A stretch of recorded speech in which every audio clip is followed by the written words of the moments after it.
All right. Good morning, everyone.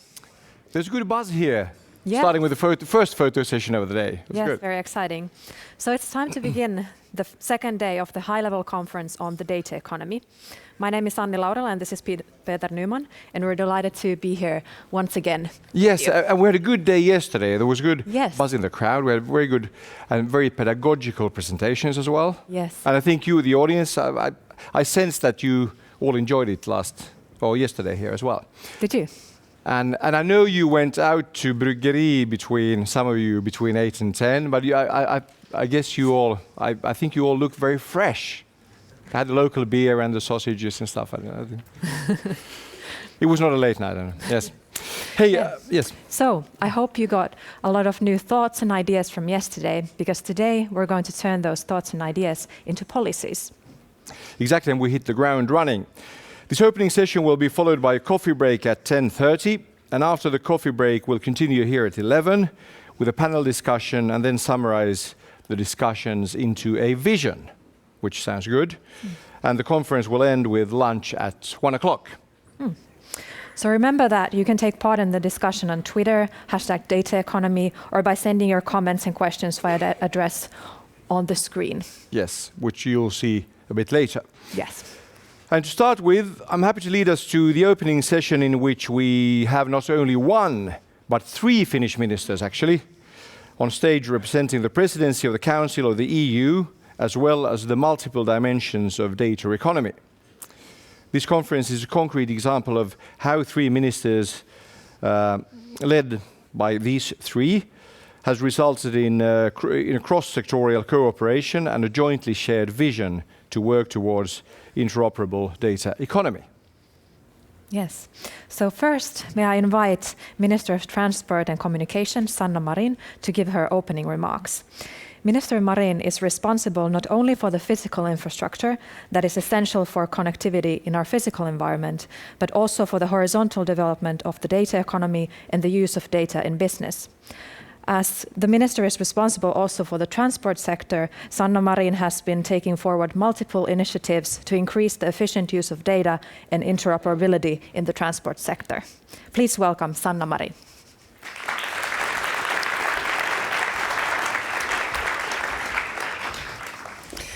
Ladies and gentlemen, as Finnish ministers, we always come in package of 3, so you are very lucky. But dear data enthusiasts, dear friends, dear Director General Viola, I'm happy to see you all here at the high-level conference on data economy. I'm certain that these 2 days will be a great source of inspiration when deciding on the next steps to enhance the European data economy. Let me start with a bit of local culture. The Finnish national epic, Kalevala, is a collection of poems about legendary heroes, gods, and mythical events. And as most epics, also Kalevala speaks of objects of powers. In Kalevala, there is a blacksmith, Ilmarinen, who is immortal and capable of creating practically anything. And so he forges an extraordinary machine, the Sampo. It's an artifact producing flour, salt and money out of thin air. It brings its possessor great fortune and prosperity. At the ancient times, such a machine was all you needed to be the richest, the most powerful, the most envied. In the Kalevala, the Sampo was sought after and fought over. But the times have changed. Now when you search for the biggest generator of wealth and power, you cannot go around data. Data economy will be defining the success of Europe too. That's why we also need to be the ones defining the rules and principles for this. The role of data in our societies is constantly increasing. While data is the building block of new digitally operating branches of the economy, it is also deeply affecting traditional sectors such as manufacturing, industry, agriculture, transport, and public governance. Our digital footprint is growing fast, and it can be difficult for individuals to understand what data is collected about them in different places and how that data is being used. I do not think we are destined to sell our privacy or give major companies the ultimate power to know everything about us. There are already good examples and practices on sustainable approaches on usage of data. As an example, I would like to name My Data, which I see as a sustainable way to move forward on data economy. It offers individuals access and control over the data collected about them. When the individuals are in control of how their personal data is being used and reused, we can all benefit from the trust based on strong privacy. To guide the development of a new data economy, one that puts human centricity and balancing economic and social interest in center, we see that there is room for creating a common vision for Europe. We believe that through our common efforts, the EU has potential of becoming a hub of ethical data use. During our presidency, we have contributed to this work by drafting the principles for a human-centric, successful and balanced data economy, which will soon be presented to you on our video. These principles have been born through the collaboration of 3 ministries, and this cooperation is a concrete example how we must create new models for cooperation that can provide for the future of data economy that is seamless and sector agnostic. However, in addition to this cooperation between our ministries, we also put these principles online for wider stakeholder discussion to gain a broader perspective and to build stronger commitment around this topic. Because a human-centric and inclusive data economy requires that everybody can have a say. We are overwhelmed about the good feedback we have received and also the many practical examples where the principles have already inspired. This debate and feedback has strengthened our view about why we need these principles for the data economy. Although the European Union has made good progress with digital single market strategy and general data protection regulation, there is still a lot of untapped economic potential as well as concerns and lack of trust. Another fact faced by the data economy is that the data is concentrating into the hands of few. In order to make the data economy work in practice, we need to put in place proper structures for the sharing and reuse of data, as well as ensure open access to data economy market.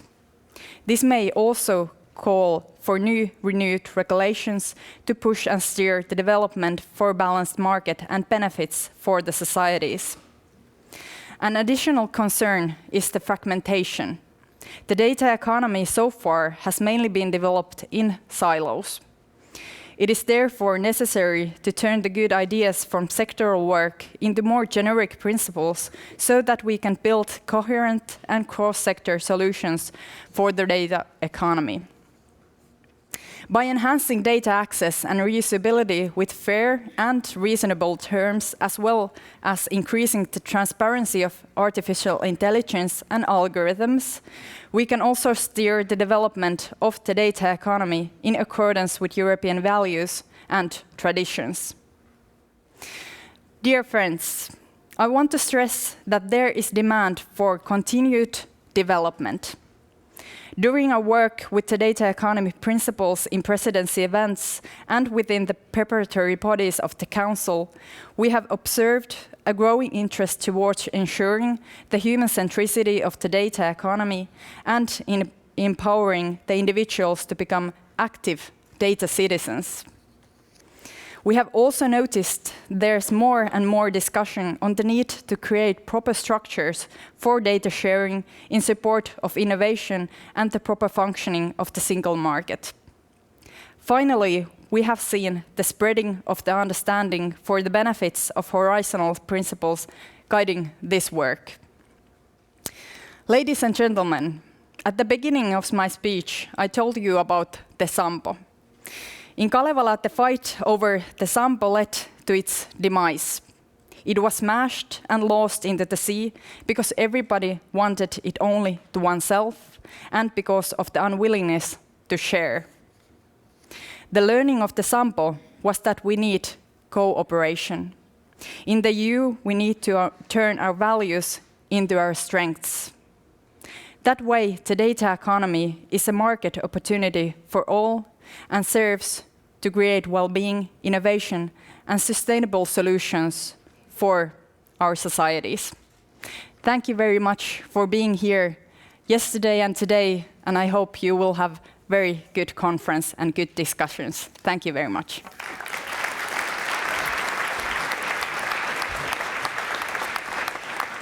Thank you, Minister Marin. I think it was a good reminder. We come a long way from Kalevala Sampo, hopefully, and hopefully we can learn something from it as well. So I think it's a very good reminder, actually. And in our pack of 3 ministers, they always hunt in threes, which is good. So our second out of 3 is the Minister of Local Government and Steering, Sirpa Paatero, who is responsible for the public sector digitalization initiatives, preparations for e-government, and also the activities around public sector artificial intelligence. Welcome. The stage is yours.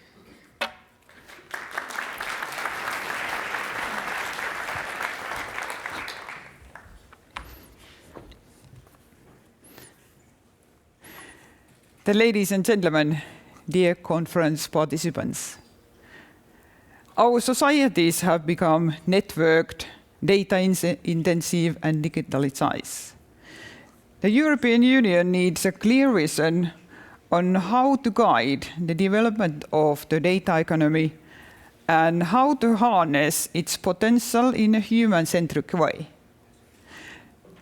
This is why the Finnish presidency is focusing especially on building of human-centric European information policy and data economy. Our actions and our choices will determine whether European data economy can live up to its potential and how we can minimize its potential risks. We can't underestimate a need for high-level cybersecurity. Vivid discussion is required right now. This transformation in data economy offers great opportunities for the development of Europe, but also creates insecurity and some concerns about what lies ahead. In the middle of this transformation, we need policy measures that offer people a sense of security and hope for the better future. All Europeans should have equal opportunities to enhance their digital competencies, regardless of their own background. In addition, opportunities for social inclusions should be guaranteed for those who can't participate in the digital world, even with the support. Based on European values, Europe can find a common agenda for the data economy that is built on comprehensible principles that embrace the social inclusion for the citizens. Trust plays a key role. Europe's competitiveness in the global state comes from our trust-based, open society and cross-sectoral cooperation. Digitalization allows increasing transparency at lower cost, which is a key enhancing public sector, and the business innovations, and even tackling corruption. For example, in Finland, annual accounts of companies as well as certain information on taxable income of persons and corporations are available online at the moment. We believe it's Transparency builds trust between citizens and corporations and the civil society that eventually decreases transaction cost for enterprises and enhance our economy. This is just an example for many opportunities of digitalization. The European Commission has already taken important steps to improve the information environment across the EU. However, further actions is needed to improve the safe, ethical, responsible, ecological, and innovative utilization of data-driven technologies across the EU. To facilitate these actions, Europe needs a common guidelines and principles for thriving, human-centric, and balanced data economy. The public sector plays a major role of enabling digital operations and data economy. The public administration must modernize its practices and facilitate business opportunities by accelerating the development of easy-to-use digital ecosystem and by involving business in the development of services. Dear ladies and gentlemen, Europe will be able to make coherent contributions rooted in its own values and objectives in the national forums involved in the foreign information policies. Hence, Europe should assume an active role in defining international ground rules and values, while also developing its own operation information environment. To strengthen also our competitiveness, we must take better control over the data and development of digital economy in Europe. I believe that only together we can make it, we can succeed. I wish you all valuable conference here in Helsinki, and I also hope that you have enjoyed our capital. Have a good conference.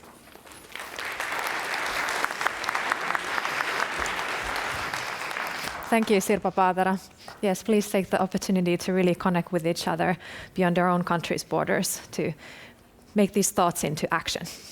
So, our third minister is Minister of Science and Culture, Hanna Kosonen, who is responsible for the higher education, science and copyright policy, as well as art and culture policy in Finland. Let's welcome Hanna Kosonen.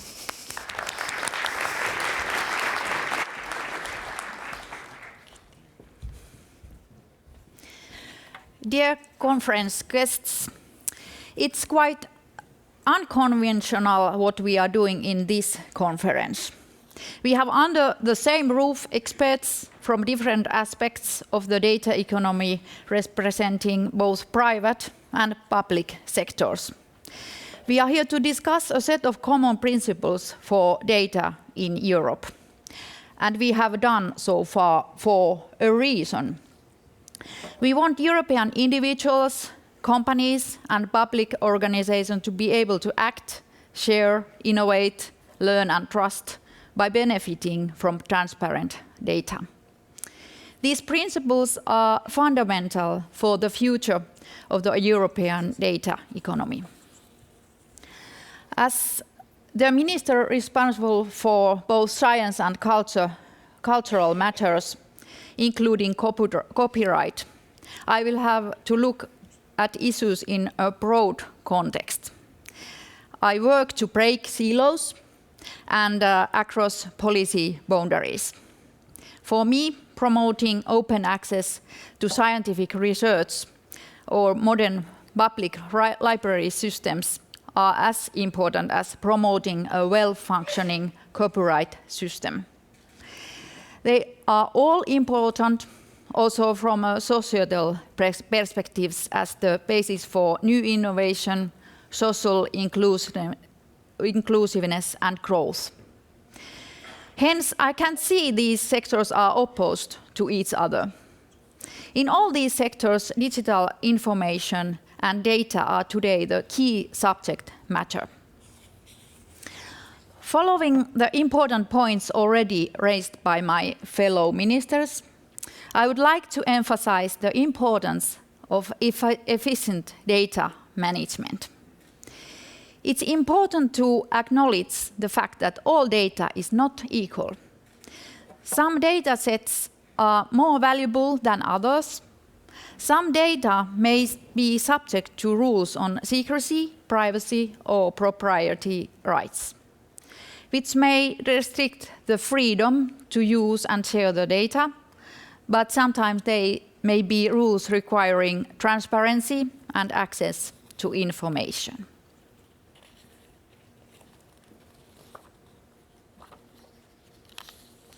For a company or an organization, it is thus important to understand the nature of the data under its control and its value and how those should be managed. During the last years, we have had an extensive attempt to modernize copyright, and the implementation of the EU directives in this sector are still ongoing in the member states. Nevertheless, the question arises whether something more could be done to help the creative sector reach its full potential. For the European content industries, it's important to figure out how to scale up and be able to compete with the international offer. Different content sector seems to be in a different position to profit from the digitalization and the global markets. The European gaming sector is particularly interesting in this respect, as it has rapidly grown over the last decade. It's important to share experiences from different sectors in order to learn how to recognize and make use of the opportunities in the digital economy. A particular theme that Finland has raised during its presidency is the importance of a well-functioning copyright infrastructure. To put it short, the key question is what should be done to achieve a more efficient, inclusive, and trustworthy digital marketplace that provides a win-win situation for all. Increased access to works for the public, efficient and easy clearance of rights for businesses, and improved revenue streams and recognition of moral rights for authors and other right holders. More specifically, these discussions should focus on the role of the public sector in providing the means to develop and maintain the copyright infrastructure necessary for the European creative businesses to thrive. Developing the copyright infrastructure contains elements that might eventually allow the digitalization of the entire copyright system. Content is already largely digitized and offered to the public in digital services, but the rights applying to its use are not. Nor have the business models aiming to provide the incentives to create more works and more innovations reached their full potential.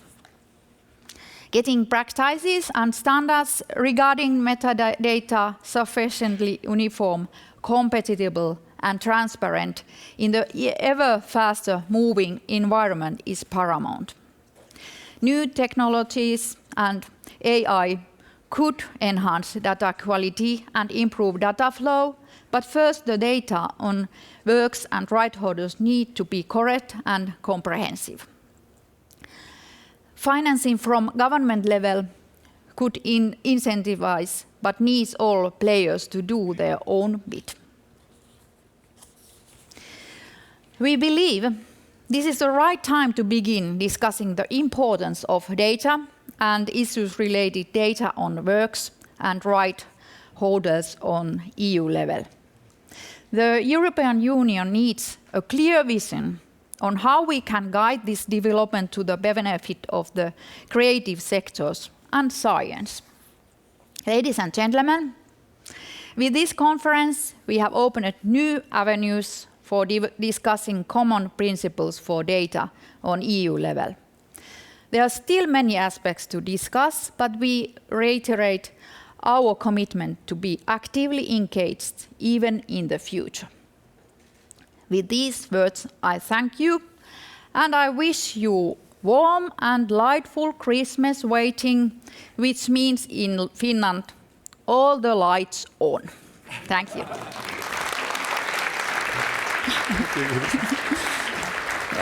Thank you, Minister of Science and Culture, Hanna Kosonen. And we sure do need those lights. I mean, whereas the daylight now is approximately 6 hours or something, and we're heading towards in 3 more weeks, and that's, you know. But then it turns again, and then we need a bit less lights sooner or later. Hey, and now we had fine presentations here, and if as all possible, it gets even more colorful here. We have video, we have photo sessions, we have coffee break, we have whatnot. Panel, yes. Panel, everything, yeah. Yeah. So it's getting very sort of colorful here as well. Hey, there are many untapped economical and societal possibilities in data economy. Of course, better availability of data and cross-sectional interoperability have been recognized as bottlenecks to enhance data utilization. Therefore, the Finnish presidency of the Council of the European Union has put forward overarching horizontal principles for the data economy in order to build coherence. So, the principles were open on an online platform for everyone to comment and vote on, based on their importance and feasibility. Today, we are happy to share the final results with you. Please see, listen, and experience the Data Economy Principles 2019. That's the video? Yes. Yes.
That was the video. And next, it is time for... It's still a video. It's time for remarks from the European Commission by Director General Roberto Viola. Mr. Viola, the stage is yours. Thank you very much. Dear ministers, ladies and gentlemen, it's really a great pleasure to be here. And it's really impressive what the Finnish presidency has organized in terms of giving this drive to the data society and economy. And I start with society and then I go to the economy. I took note very quickly of the video, so to be prepared, and also now I come after 3 very, very important speeches, and I try also to deliver mine. By then you will be overwhelmed by words, which are also data, by the way. So I think from the video it's very clear. Data makes you fit, makes you healthier.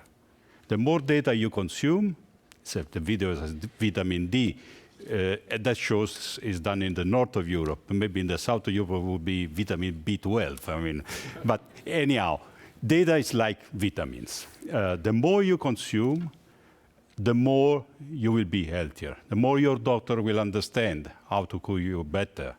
The more the society, the healthcare system will function better. Data makes you safer. The more data, the more the roads will be safer. I dream of, it's not that far away, when this smartphone will be able to communicate with every vehicle around. So a cyclist would be warned about a car approaching, a pedestrian would be warned that there's something going on. And in general, I mean, we would optimize traffic based on data, not just like today, a bit data, a bit while guessing, a bit of everything. Data makes the society more open and participative. With data, citizens understand and measure the way public administration and governments function. They participate to it. They share information. They actually are part of the decision-making process. So the more the data, the better it is. And why I started with this angle? Of course, you might say, of course, this is the way to start a speech about data, but the conference is about data economy. So the question is, what is data economy? You have seen forecasts about the world economy, which are not particularly brilliant. The world economy is slowing down. European economy is slowing down. And don't you think it's a bit strange? It's a society, our society, that goes more and more toward digital use. More and more investments are going into digital. And at the same time, we see slowdown of economic growth. Of course, there are factors like, trade tensions, the overall, situation in terms of globalization on products and services. There are many reasons, but there's something which is well known to economists, this paradox: the more you invest in digital, the less the productivity goes up. But maybe we are not able to measure correctly the data economy. Economy, it's about maximizing the welfare of people that we learn at school. It's still valid. And I said, data makes you better, fitter, makes you consume less energy, roads safer. So this is the data economy. I think what we need to do more and more is to intercept this welfare maximization that data it's all about. And if we are convinced, as I learned not just today, since a while, that the Finnish presidency, the Finnish government is very much convinced about this, and Europe as well. The European Commission is very much convinced. The European institutions are convinced. Then I think this welfare maximization, this is at the heart, this is at the center of data economy. But if it is about this, if it is about our collective well-being, then of course you go to the next stage. And the next stage is to see what are the overarching principles that allow this welfare maximization. You have just seen the video. I took notes very quickly.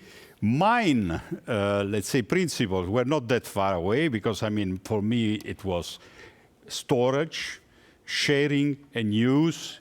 And from the video, you say access, share, act, innovate, trust, and learn. It's a bit the same mix. And let me analyze with you one by one this mix.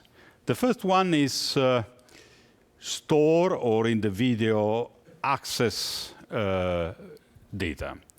I think for data to be good, to be usable, to be actually also human-centric, respecting the individual, not being used against us, you need safe storage. You need a solid underpinning of data privacy. You need a cloud economy that works. So what does it mean? Well, first of all, it means that we in Europe, we are blessed by having arrived to the same privacy rules all over Europe, which are seen as the best in the world. Which means that in Europe, there's no doubt you have the right to have your personal data protected and decide, you decide, not anybody else, what to do with the personal data. You decide how and when to port the data to another service. You decide whether those data can be shared. Of course, you might say, but today is a bit imperfect, the way we decide. I mean, we are not reading the fine prints, I mean, when subscribing to whatever service. That's why we have to move to the next dimension, which are the personal data spaces. I think we have to reverse a little bit the situation that we have today. Today, you are basically asked to be a PhD in informatics to give your consent, and then people sometimes give up. What about if we reverse the principle? Whatever data service has to recognize you as a person, as very much in the real life, and decide. I mean, you decide, you put it up, and then every service is recognized this.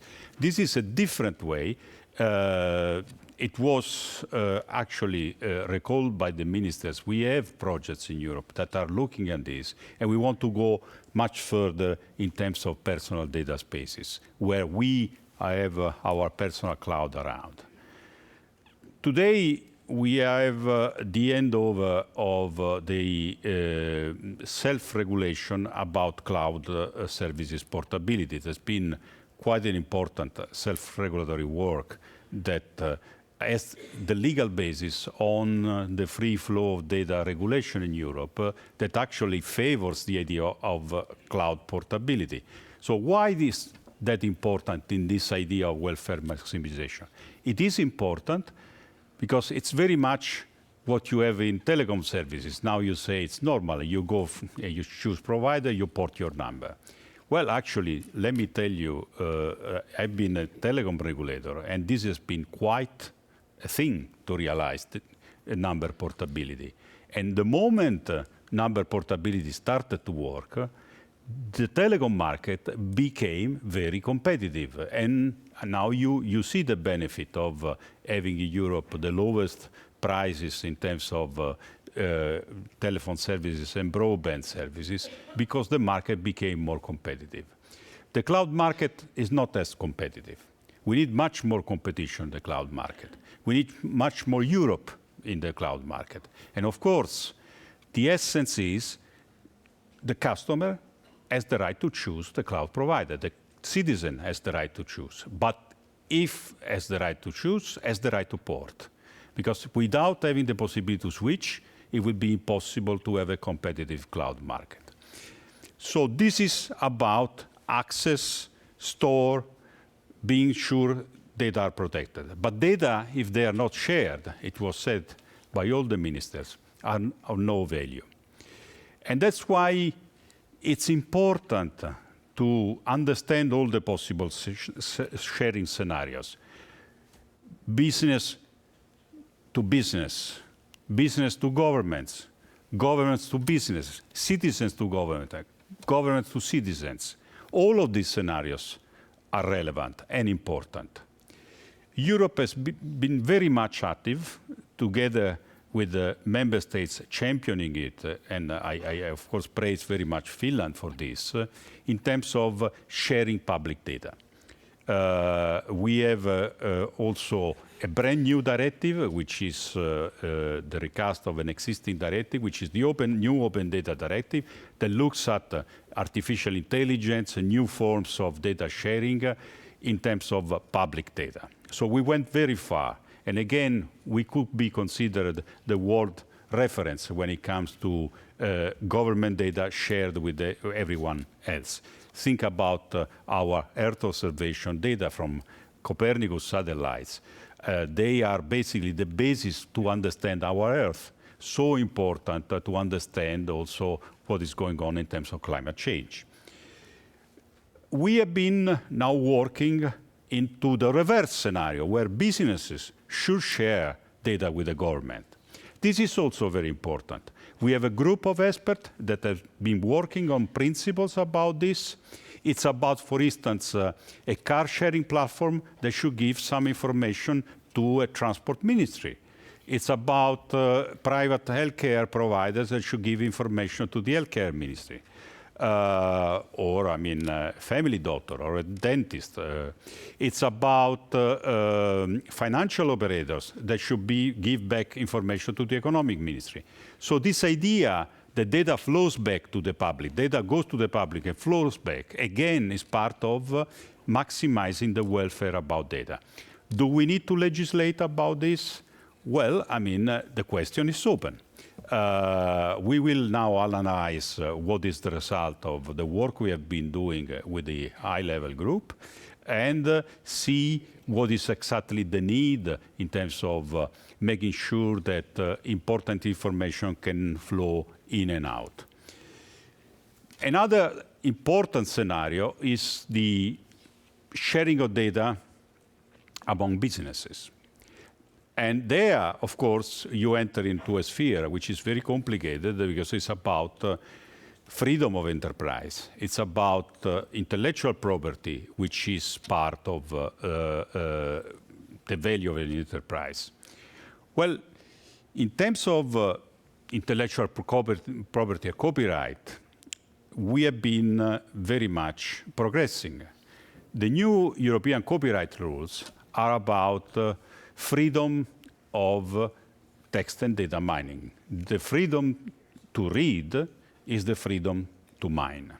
This is of paramount importance because that means that we will unlock the power of AI algorithms being used in text and data mining.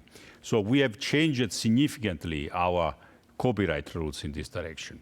When it comes to private companies sharing with private company, it was recalled in the previous speeches. This has to be fair. Fair might mean that, I mean, in private contracts, things are going the way it should. It means that those that have a large amount of data should share more. Now, I'm using intentionally not very legal terms. Because when it comes to the legality of it, first of all, the question is, can the private sector fix it? We have been publishing guidelines for business-to-business data sharing. And also, we have a new portal, which is the Data Sharing Center, just inaugurated, that allows actually to business and another business to understand how to share data. This is really important if we want the data economy to function. But even more important, we have to make sure that companies have incentive to put the data together with the public. That's what we call data lakes. We call it European data spaces, especially for healthcare, for transport. We need, I mean, large databases. We have just completed a call on creating, it's an Horizon program call, the largest open database for cancer images. We need to go on, create those large data sharing infrastructure. The last but not least, it's of course use the data. And there, AI comes into the picture. AI is the data crunching system that allows the data to be meaningful. That allows, from a set of images to take a decision about whether there's a pathology or not a pathology.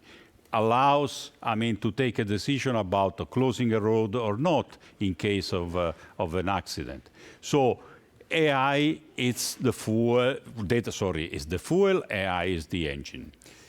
So it's important that in Europe we invest in AI. And of course we have also human-centric AI. That's why the President-elect has announced that Europe has to set the reference, as we have done in data in terms of AI, for a human-centric AI.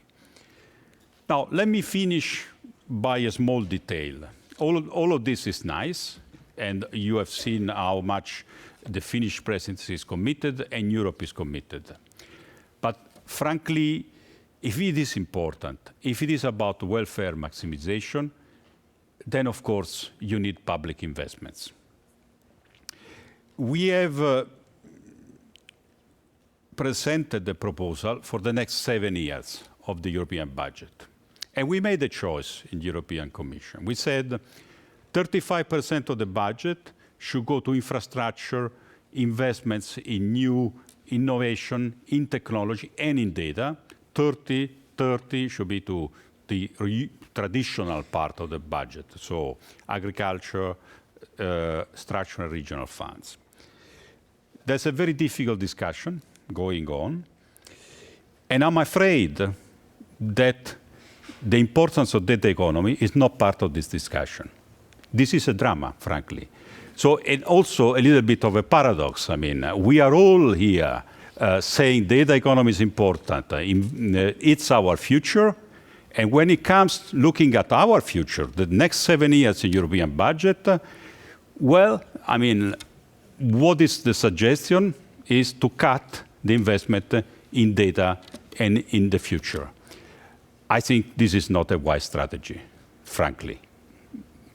I don't think this is in the interest of this welfare maximization that we just are sharing with this nice video. So I hope that the wisdom of the member states here will do the trick.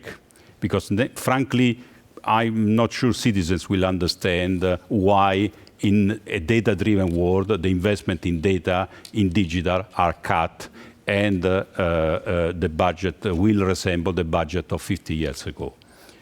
We have a proof on how things can be done differently, and the proof is here, in Finland. We have been investing together with the Finnish government on a very, very large supercomputer. Actually, will be top 5 of the world. It's a co-investment, and the supercomputer will arrive at the end of next year. And this supercomputer will be dedicated to AI, medicine, Earth observation, environment, discovering new possibilities of having people living in a more safe way. This is a huge investment. It's more than 200 million euros of investment, which we are gladly sharing. And I think the benefit will be for all the citizens. And that's my message. I think investing in data economy, investing in our future is something that citizens will understand and appreciate. Thank you very much.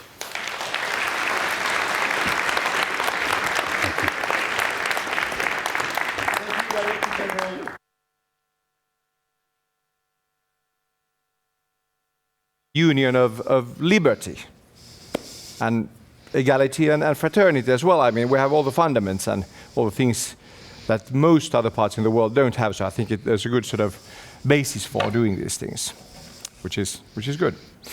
Hey, and about the video, actually, we need a bit more cooperation here.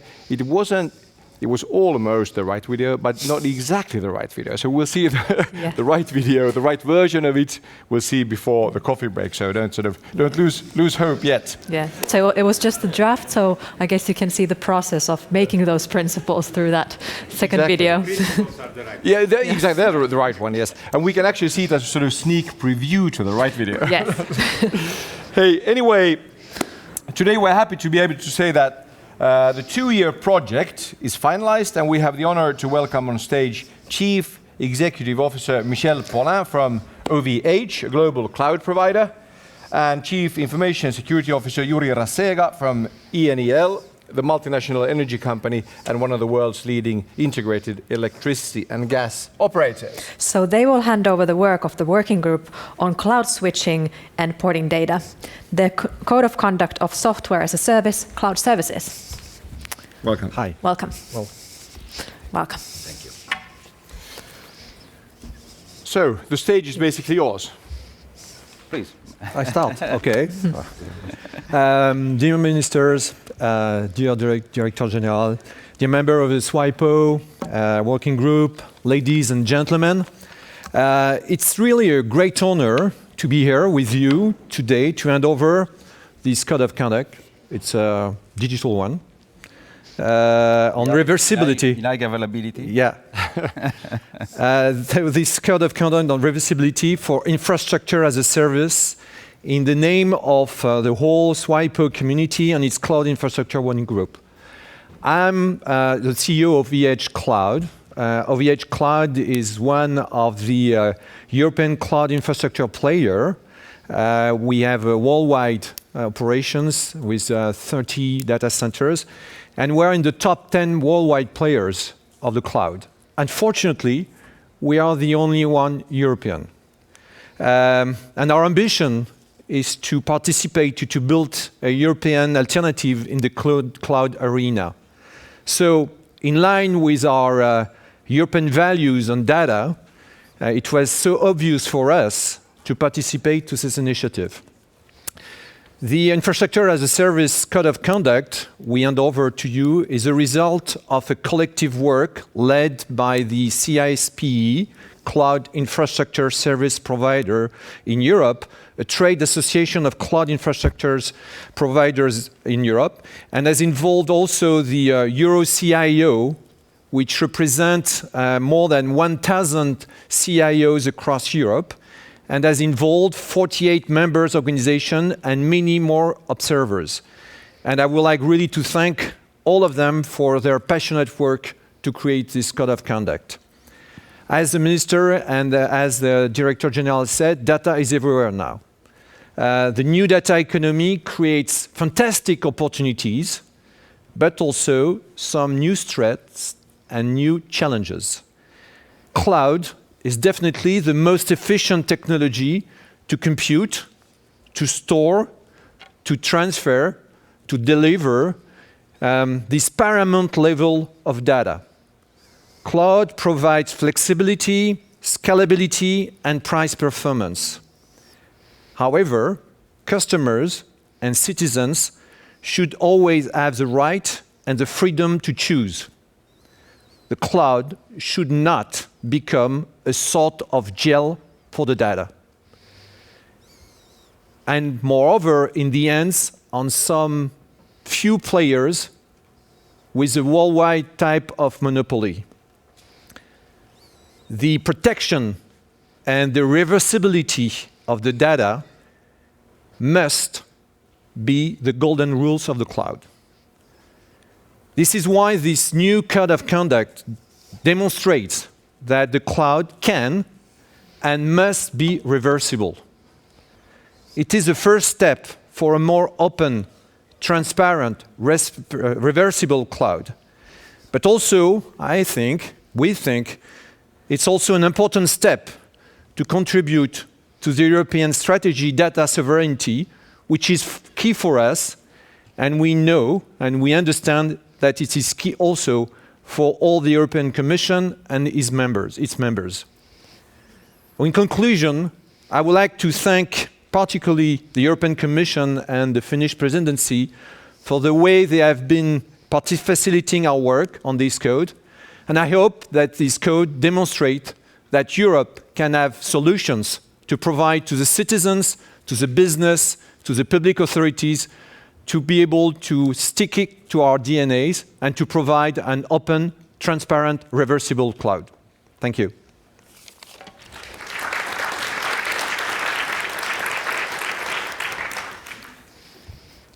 I add my word to Michel One.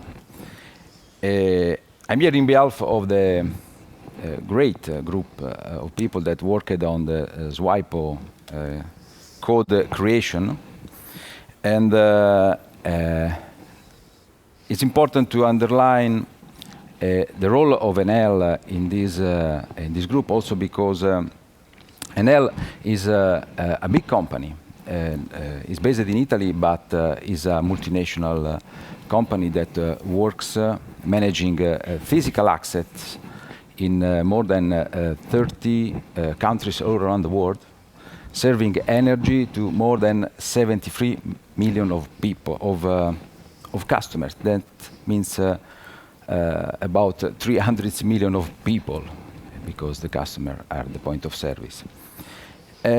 It's important to underline that Enel, a few years ago, decided to go to a digitalization transformation with a strong commitment from the top management. And to do that, and became a full data-driven company, the first step we decided to do was to go on cloud.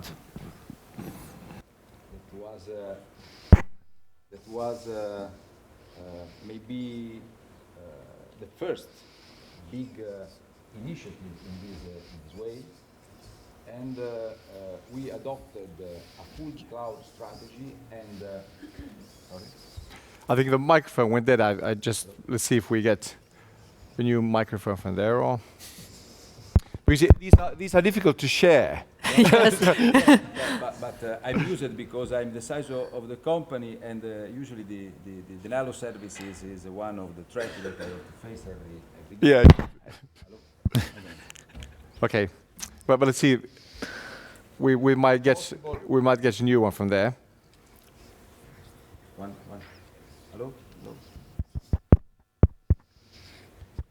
Must work. Yeah, let's see if they come up with a. Welcome to digitalization. Yes.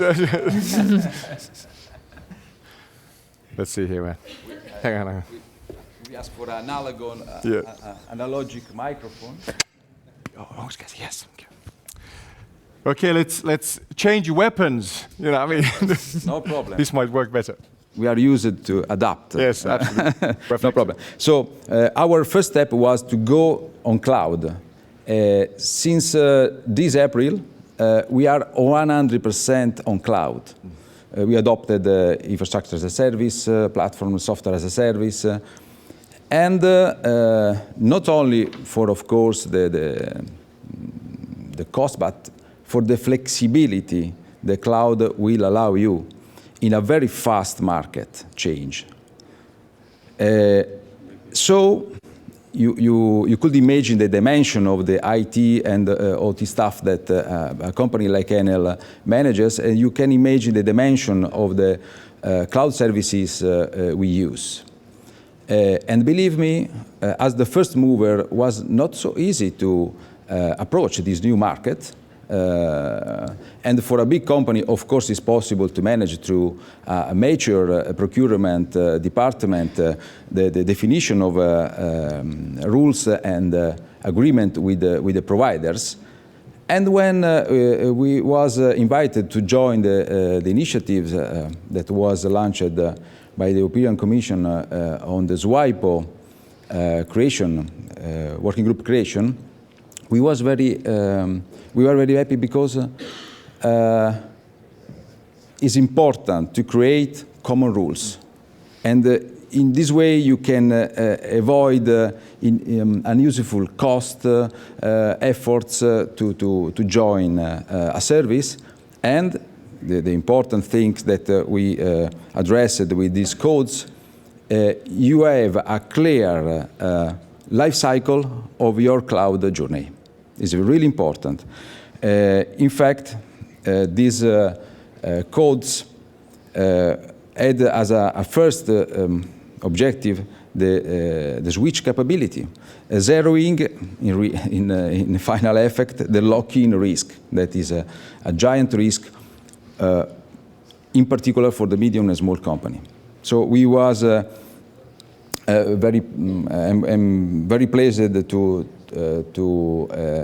be here, showing the contribution that our company gave to the regulation, to the code of conduct creation. In this document, you can find very important requirements and rights for the customers.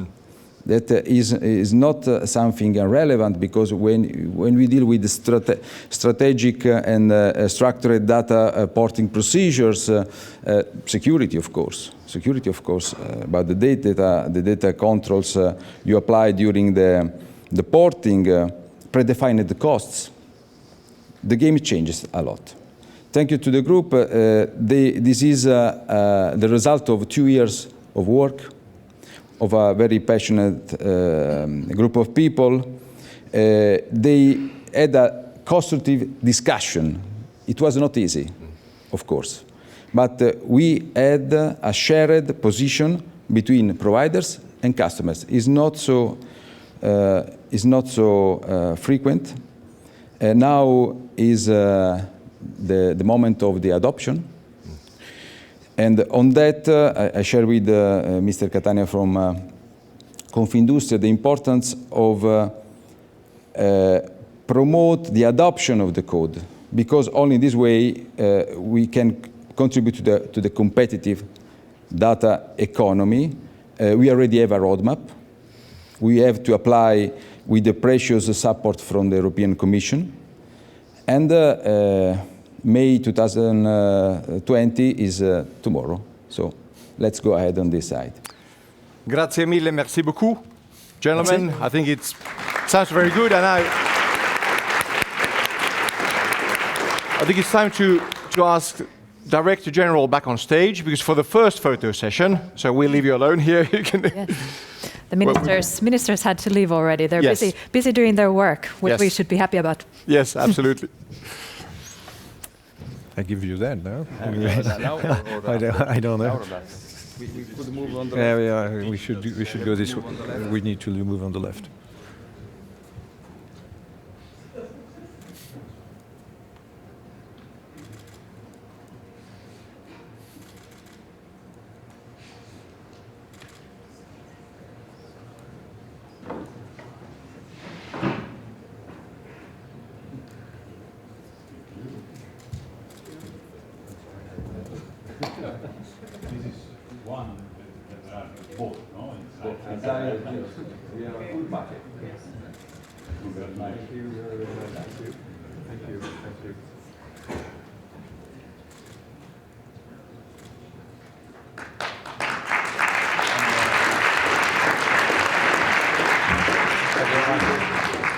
And I guess we have a photo session number 2 as well. Yes, I would like to invite the co-chairs of the working group, Jorn, Chris, Maurice, Nello, Alban, Freddy, and also Michel. Hi.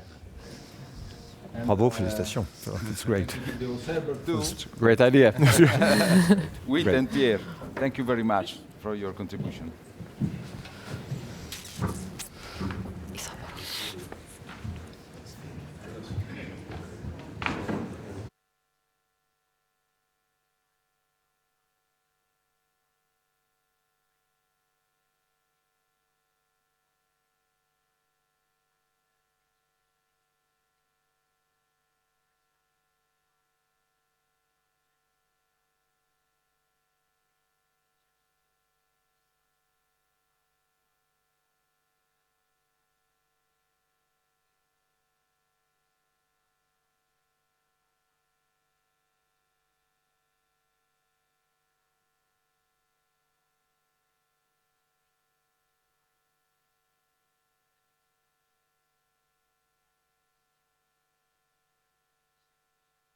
All right.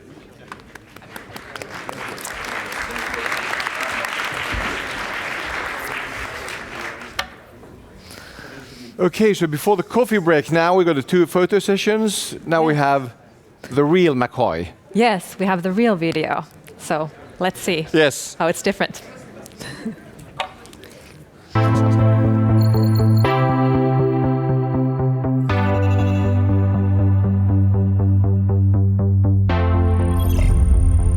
Data follows us through our lifetime. The development of all intelligent systems are based on the abilities of people, organizations, and societies to access, share, act, trust, innovate, and learn with data. Access to data increases our possibility to make life easier. Shareability of data enables us to combine different data to create better services. Controlling your own data empowers citizens and gives them the possibility to act. Data should be reusable and easily findable when innovating new user-friendly services. Trust means I'm in control of the data that is used for automated decisions affecting my life. Data connects the elders with the young. Technology can make old stories new again in the minds of children.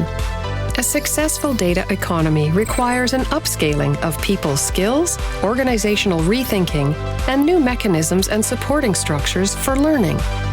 Better use of data aims to maximize the well-being of human individuals and societies.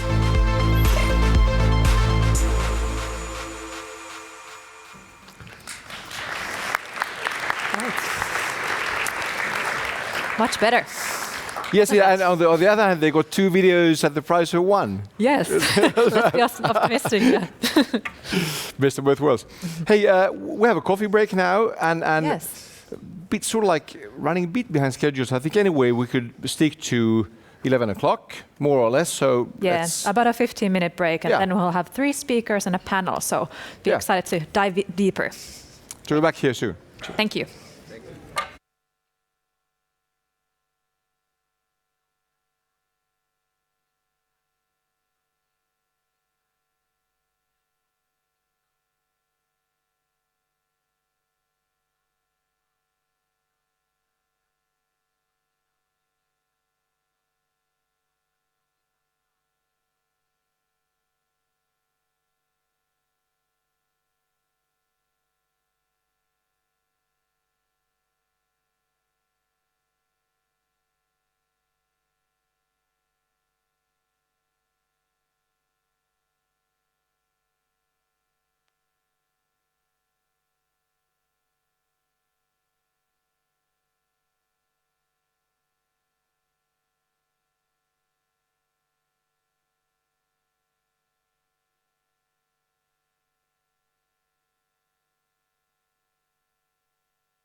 Yeah.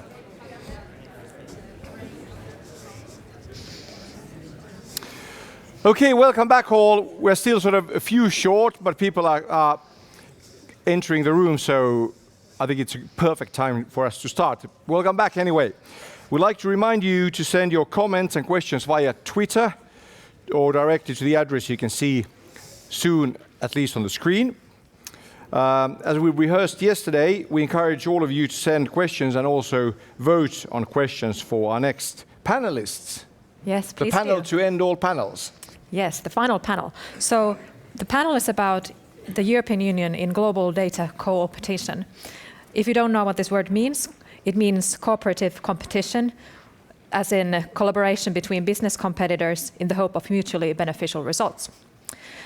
And the panel will be moderated by Jarmo Sarava, who is the Ambassador for Innovation at the Ministry of Foreign Affairs of Finland. Please come on stage, Jarmo.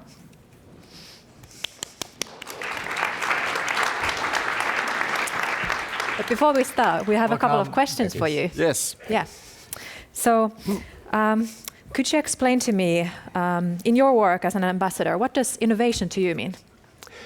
Well, first of all, let me thank you, thank the organizers for having me here and present the view from the Foreign Ministry.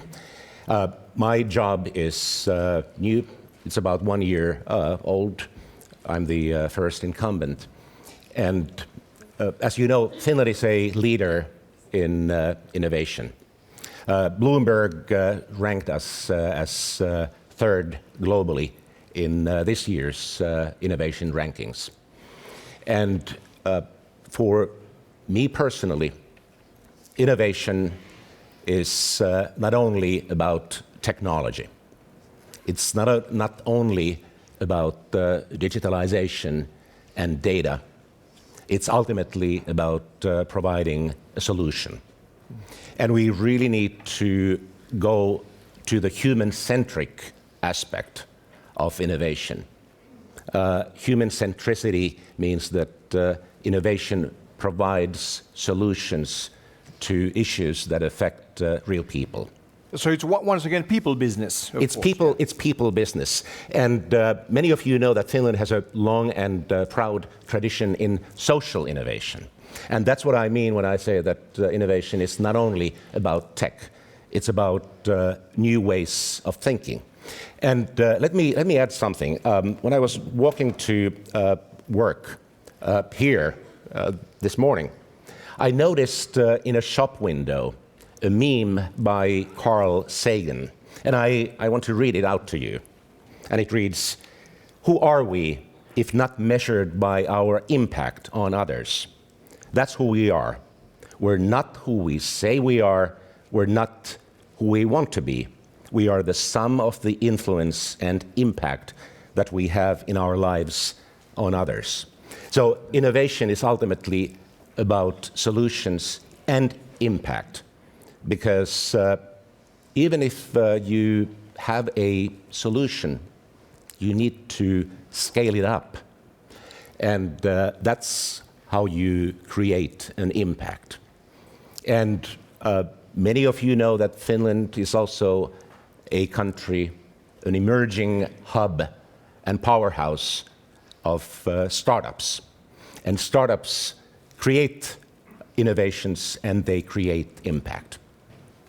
That's true. There's a huge, building site and building project going on for the startups, going sort of west from Helsinki.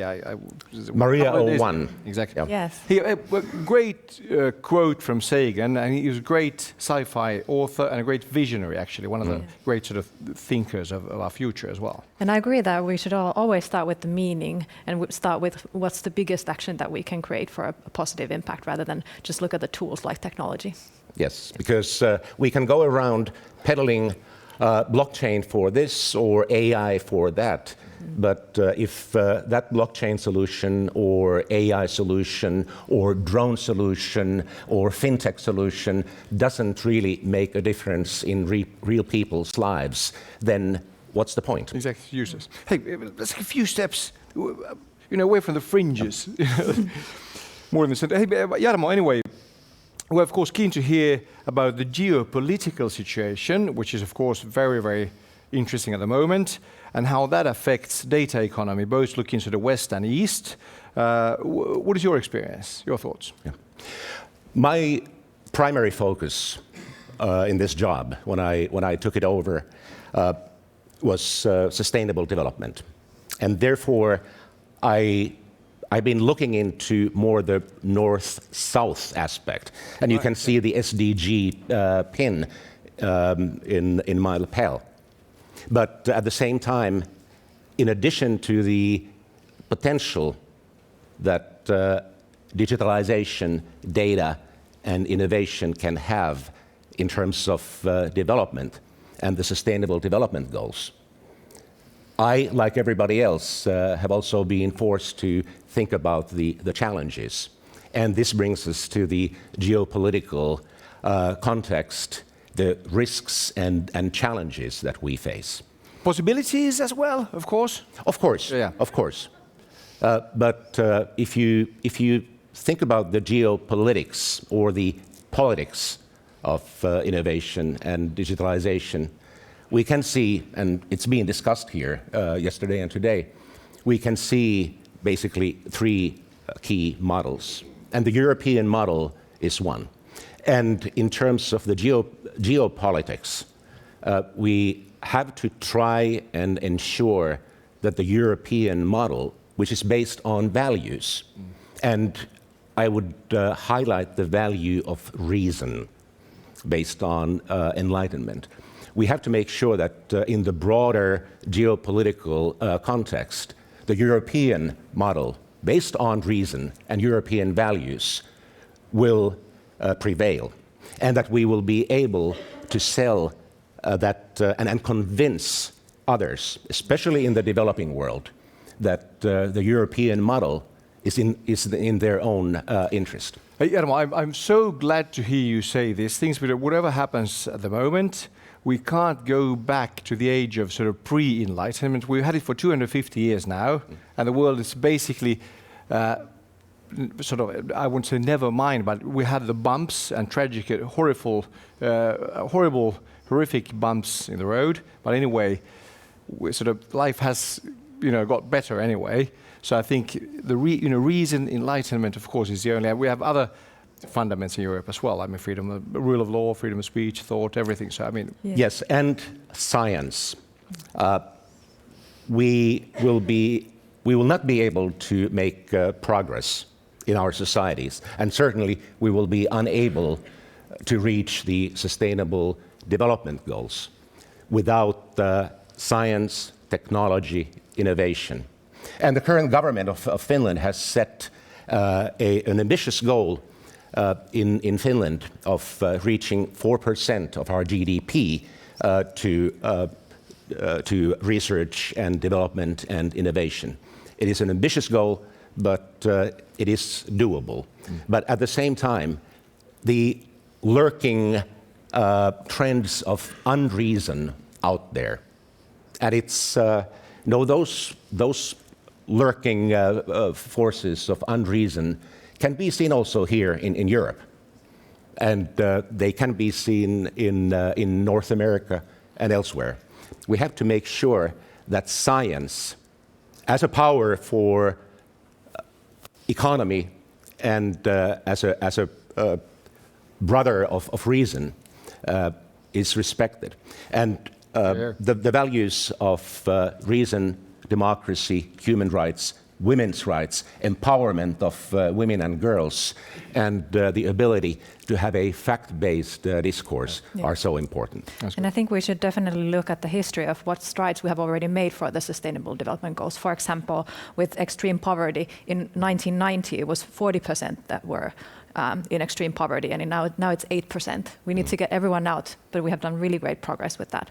But still, we have big problems like climate change, and we need to look beyond the borders of the European Union as well for those issues, and kind of break the expectations that we have for that development, the negative development, and change the course. I believe that 2 steps forward one step back is often the pattern. And we may now be taking the one step back in many parts of the world. But I'm confident and I'm an optimist, because we got to be optimists, that we will eventually resume the next 2 steps forward. And data can be a great tool in that, because data is abundant, and it can also work against rent-seeking behavior in the economy.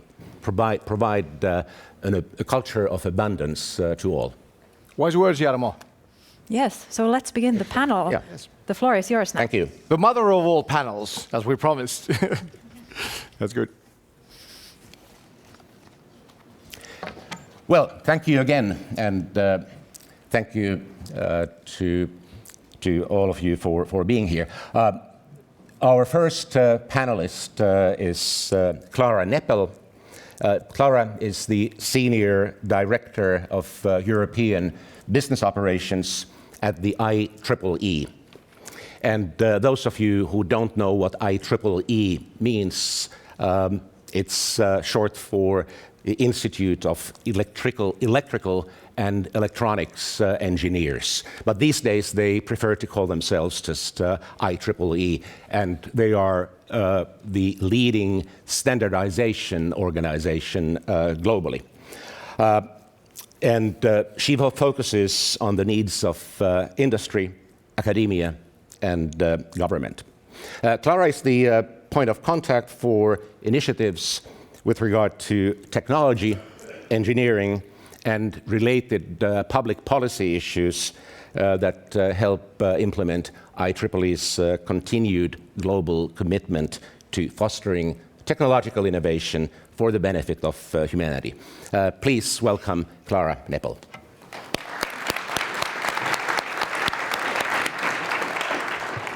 Thank you. Thank you for this very nice introduction, and thank you for having me here. I think it is the 3rd time, we were just discussing in a coffee break, that I'm in Helsinki this year. I think the first was in February, the conference of the Council of Europe, then the My Data conference. But this proves that Helsinki is taking very serious its role of leading the discussion in this topic. So congratulations for that.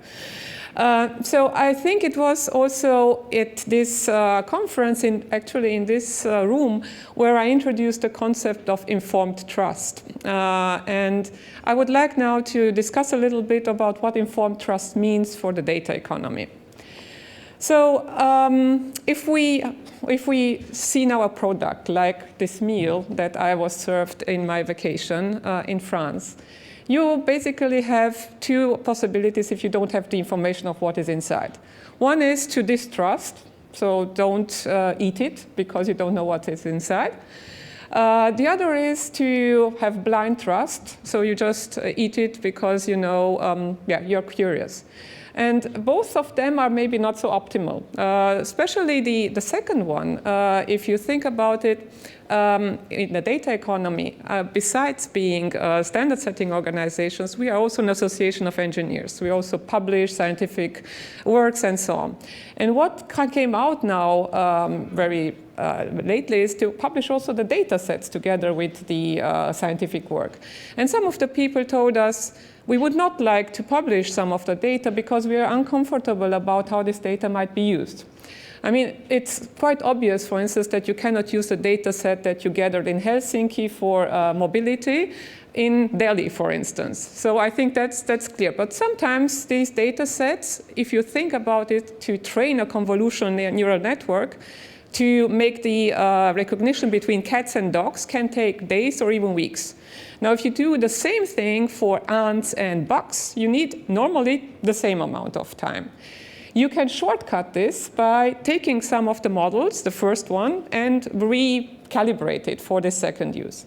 Now, you can imagine that if you do this, you have to know what happened before. You have to know what kind of data went to it, what kind of accuracy it has, what kind of risk management it has been done, and so on.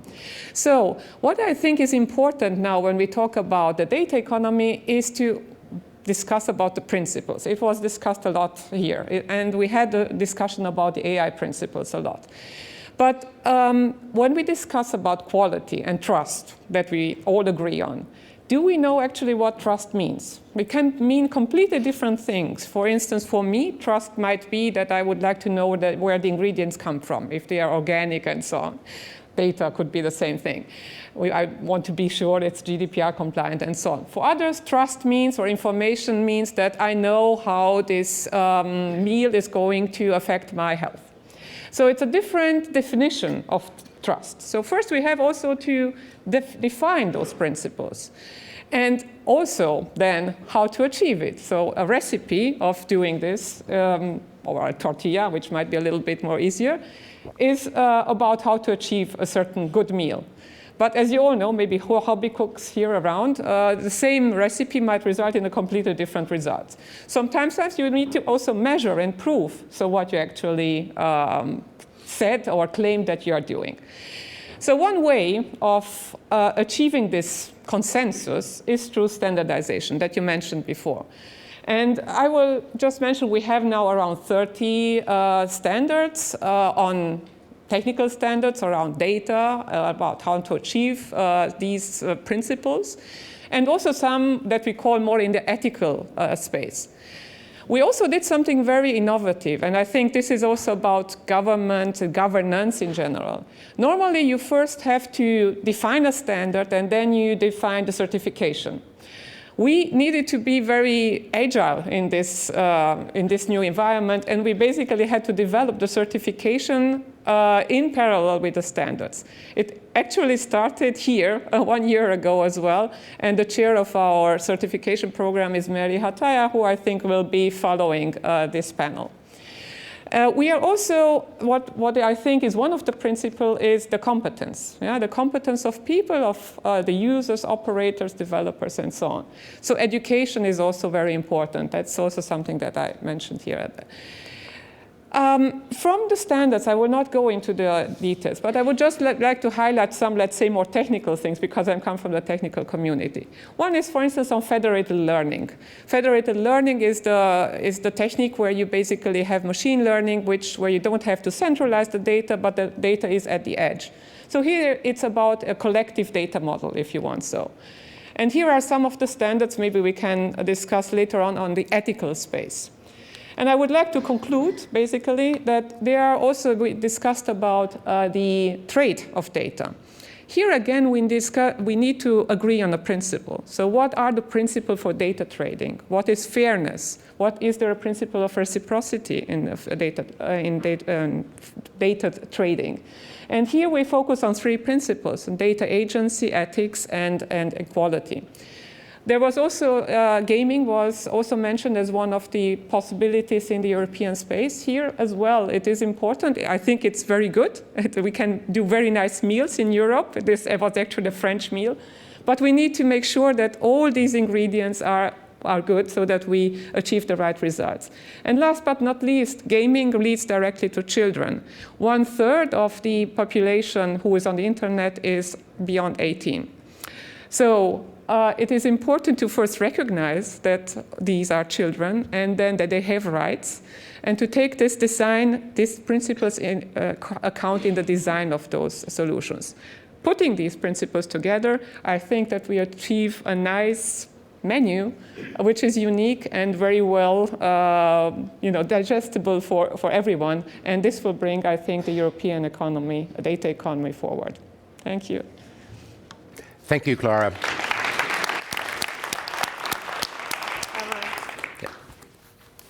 Thank you, Clara, and thank you for mentioning children, because somebody I know just recently asked, and he actually may be in this room, what does it mean to be a child in the era of Orwell? And therefore, it is so important that in our data policies, in our AI systems, we design them in such a way that the particular rights and situations of children are taken into account.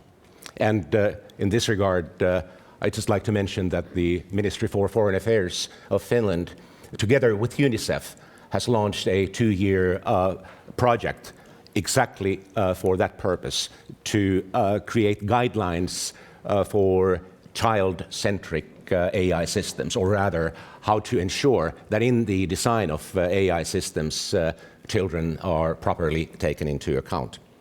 Now, our next panelist is Dirk Pilat, who is Deputy Director of the OECD Directorate for Science, Technology and Innovation, STI. Dirk helps to oversee OECD's work on science and technology, innovation, productivity and business dynamics, digital economic policy, consumer policy, and industry policy. He's currently helping to coordinate OECD's Going Digital project, which is a multidisciplinary, cross-cutting initiative that aims to help policymakers better understand the digital transformation and that is taking place. Dirk, please join us on the stage. Thank you very much. It's a pleasure to be here and talk a little bit about some of the work which we're doing at the OECD on data. And I think this is a very big piece of the discussion. I think data is really central to the digital economy, so I think we really need to think very carefully about policies in this area. I want to first step back for 1 second. I think we're hearing a lot of discussion about elements of the discussion, but I think we need to think about all of the different domains of data. I think sometimes we talk a lot about public sector information, sometimes we talk a lot about personal data. It's important to really understand that there are many different dimensions to data, and I think we need to think about all of them if we want to develop an integrated strategy. So we need to think about personal data. I think we hear a lot about that at the moment. We need to think about public data, but we also need to think about proprietary data. And what we are seeing a little bit in the OECD work, 65% or so of the policy actions at the moment are still mainly focused on public data, on public sector information. Not a lot happening yet, although it's starting on proprietary data, on private data. And of course, there are also these domains in between. So I think we need to really work on all of these because that's about, I think, building this ecosystem for data. In all of this, I think it's about the balance. It's about a balance which we need to find between openness and closeness of data. Closed data have certain benefits. Basically, if it's very closed, it's very secure, you're very high privacy, you're very high in terms of security and other things, but of course you do not get the benefits about using the data. So I think that's why a lot of data policy is really about trying to find that balance for different types of data where some of these issues may be, of course, dealt with in a different way. Public sector data is very different from personal, private, particularly things like health sector data, where of course you need to be very careful about how you deal with it. A lot of that, I think this is what data policy is essentially about, is trying to find that balance, trying to find how we do this in practice. And then what we see is very much a continuum of approaches. How we do this in practice, lots of different ways of doing this. Sometimes data is completely closed for good reasons, but sometimes it's sort of becoming to be a little bit more open where some stakeholders do get access, sometimes a community gets access, or sometimes it's completely open to everybody. And that's, I think, where we see these differences in approaches in terms of the markets that are being developed, how we get open data, how we get data portability, how we do get all these different approaches which we need to look at. This is, I think, to some extent, a discussion which we all have at the national level, also at the European level. There's also an international dimension to this, is where we look at cross-border data flows. When we get into the whole discussion about how do we manage to do this internationally, and this is work which is done by my colleagues in the Trade Directorate, looking at the different approaches which we do have internationally with lots of variations in terms of dealing with cross-border data flows. We see some countries where basically there is no regulation in place. So if we're talking about the SDGs, some of the least developed countries have very little data protection in place. So basically data flows very easily across borders, which means also that these countries sometimes don't benefit much of the data that they are generating or that is basically their own. We have other cases where it's pretty free-flowing, where in some cases there's only some accountability after the flow of the data is happening. And then I think what we have in many cases, what also the relationships between the United States and Europe, between Japan and Europe, where you have flow, but it's conditional on certain safeguards, on certain things that we want to make sure that what is flowing across borders meets certain protection standards in the country that the data is flowing to.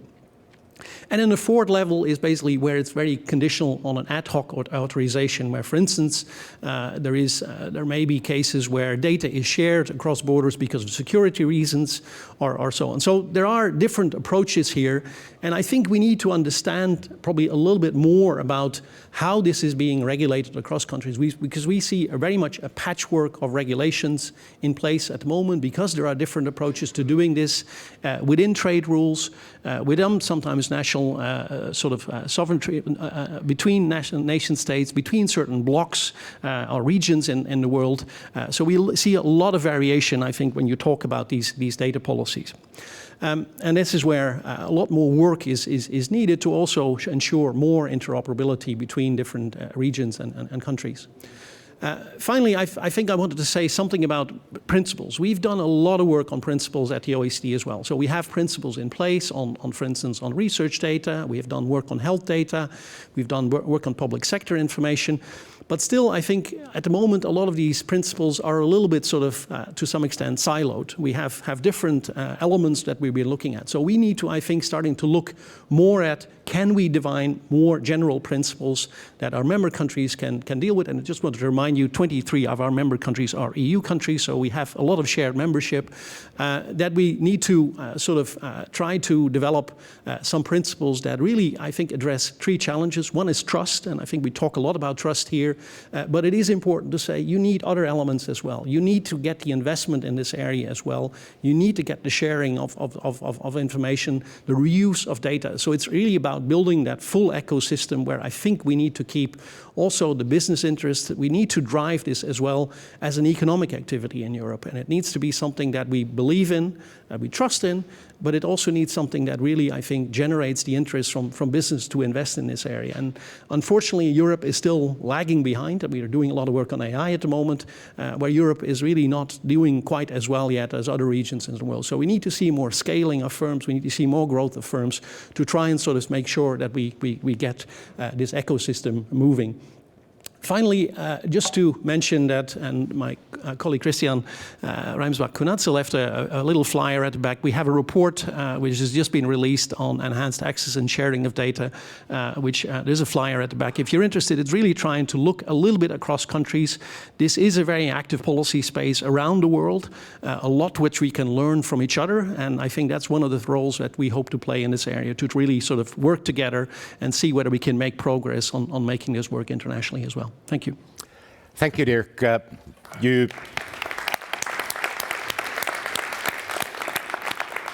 You made some really important points there. One having to do with the fact that it's really a patchwork out there in terms of data governance and data protection regimes. In the African and Asian regions, currently only 40% of countries have any data protection regimes in place. So let's keep that in mind. Next, please welcome on stage Pablo Urbiola, who is Head of Digital Regulation and Trends at BBVA, a major financial company. He leads a multidisciplinary team that produces analysis on mid- and long-term digital transformation trends and regulatory aspects of digital finance. Please welcome Pablo.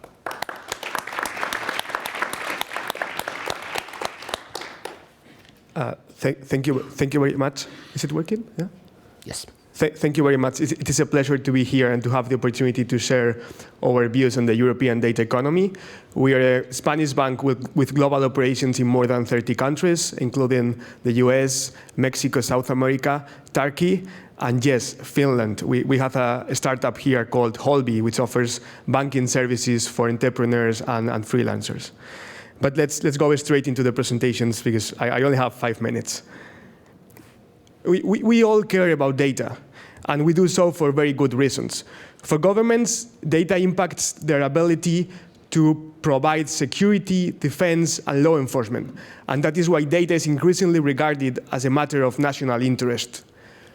At the micro level, for individuals, data is central to our privacy and to our self-determination, because we need information to really be in control of our own lives. And for businesses, for companies, data allows innovation, improving existing services, as well as developing new services. Data is therefore a competitive asset. It has always been a competitive asset, but it is increasingly more important in the digital economy. The importance of data for all the stakeholders explains that data policies and regulations, they are on the rise around the world. There is a proliferation of data rules around the world. But countries are finding different balances between collective security, individual privacy, and economic value, economic use of data. What has been the European approach? Well, Europe has followed an approach focused on protecting the rights of individuals over their data. Indeed, those rights are considered fundamental rights in EU law. And Europe has led on this respect. GDPR is becoming, as we all know, a global standard, and other jurisdictions are following that model. But Europe needs to do something else. And that something else is leveraging the economic value of data to boost our competitiveness in the global economy. We hear a lot that data is the new oil, the oil of the digital economy. And it is true that data is as valuable, if not more, than oil. But it is also fundamentally different, because it is not scarce, it is non-rival, so we can always reuse data and we can continue creating value from data. The problem is that nowadays, data is concentrated in a few companies, especially in digital markets, because we have a few companies that are at the crossroads of digital interactions, so they concentrate huge amounts of data, and data is locked in those ecosystems. And data is one of the reasons why those companies and their ecosystems, they are self-reinforcing, and they tend to become increasingly powerful in the digital economy, for two reasons. One is data allows improving existing services. So if you improve your services, you get access to more users, you engage more with your existing customers, and therefore you access more data. There is a positive circle between access to data, improving services, more users, more data. And in addition to that, data generated by one product or service can also be used to develop new ones. So that allows those companies to enter into adjacent markets. So if data is locked, especially in digital markets, what can we do? How we can unlock the value of data, facilitating greater access to data for more companies in a way that is consistent with the European human-centric approach. We think the solution is allowing users to share their data directly from one company to another, across sectors, in real time, and with standardized APIs and data taxonomies. Yesterday, there were a couple of presentations on data spaces. We think data spaces can be very positive and very useful for consumers, but we still need the rails, the standardized transmission mechanisms, so that this market can also grow. This data sharing framework is a step beyond the right to data portability under GDPR in terms of both availability and usability. And Europe has already done this for a very specific sector, for banking, with the Payment Services Directive. We think those principles should be extended to all sectors across the economy. And to make this a reality, we think that a regulatory intervention is needed, because otherwise, firms do not have the incentives to implement this on their own, or at least to do so in a way which is useful for users and for the companies that are receiving data. Such a framework would at the same time reinforce our control over data, users' rights, facilitate access to data to more companies, and therefore create economic value, and at the same time promote greater competition in digital markets by lowering entry barriers and switching costs. Thank you very much. Thank you, Pablo. And I agree with you, Pablo, that data is not the new oil, exactly because it is abundant and someone has said that trust would be the new oil. Well, in a way, yes, but then again, trust is not a limited commodity, and it is, the way I see it, the task of us Europeans to promote trust as a key value, but also as a key value proposition in our European data economy. Now, next speaker and the final panelist will be Susanna Mäkelä. Susanna is the Senior Director of Government Affairs at Microsoft, currently working at the Microsoft office in Brussels in managing operations. Prior to joining Microsoft in Brussels, she led a Japanese team in Tokyo of Microsoft's corporate external legal affairs, and thus she continues as liaison for Microsoft between EU and Japan. Welcome, Susanna. And thank you for joining us at a rather short notice. Well, thank you for the kind words, and it's really great to be back in Helsinki. I also want to say special thanks for the event organizers for the hard work they must have put through to have such a successful event here in Helsinki.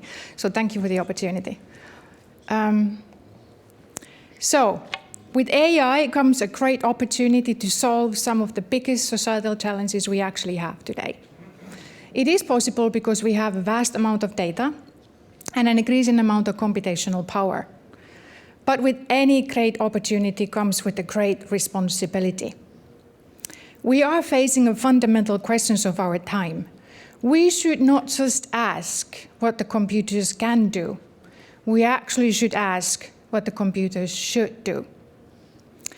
We need to think hard because we are the first generation in history of humanity who will empower machines. If we get it wrong, every generation after us will pay the price. Now, I think we all seen the question of, is there one winner, and does the winner take all? It is a fair question, and it's a fair concern. Understandably, Commission is calling for a balanced approach.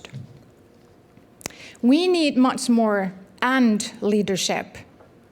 We need to enable the innovation, and we need to have a balanced approach, and we need to be open for smart regulation. But above all, we need to have more collaboration. So, how can we make progress? Last summer, we actually released 3 open data agreements for feedback. We heard loud and clear from our customers how hard it is to actually find ways to share data from a legal and technical perspective. We don't claim to have all the answers. Thus, we released these through the GitHub and to encourage the feedback from the public.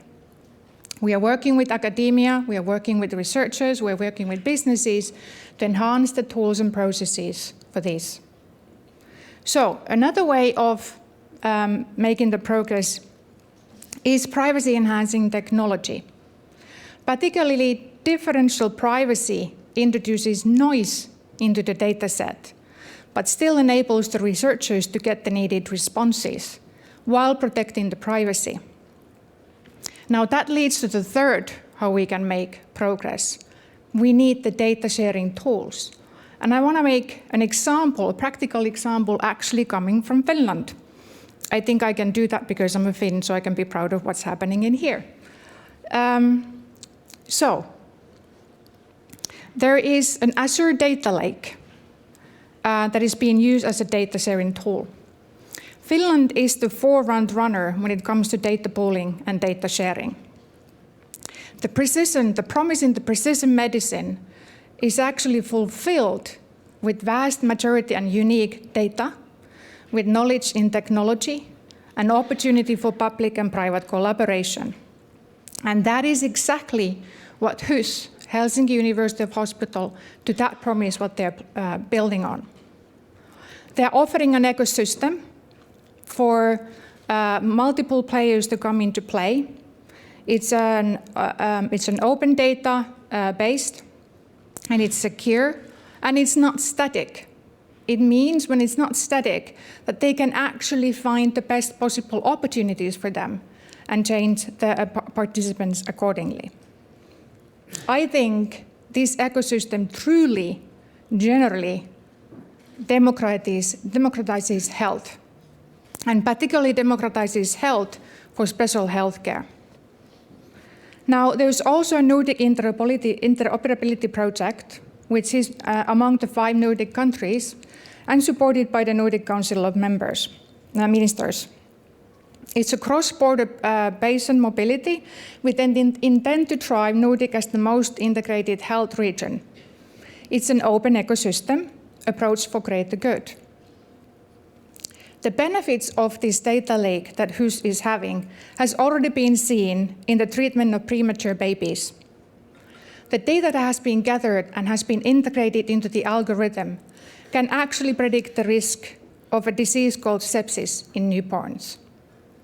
With this algorithm, the risk of sepsis can be actually predicted up to 48 hours, giving to the nurses and doctors an opportunity to find the best possible treatment for the newborn. Now, we do need a balanced approach. And yes, we do also need European values in this play. Thank you.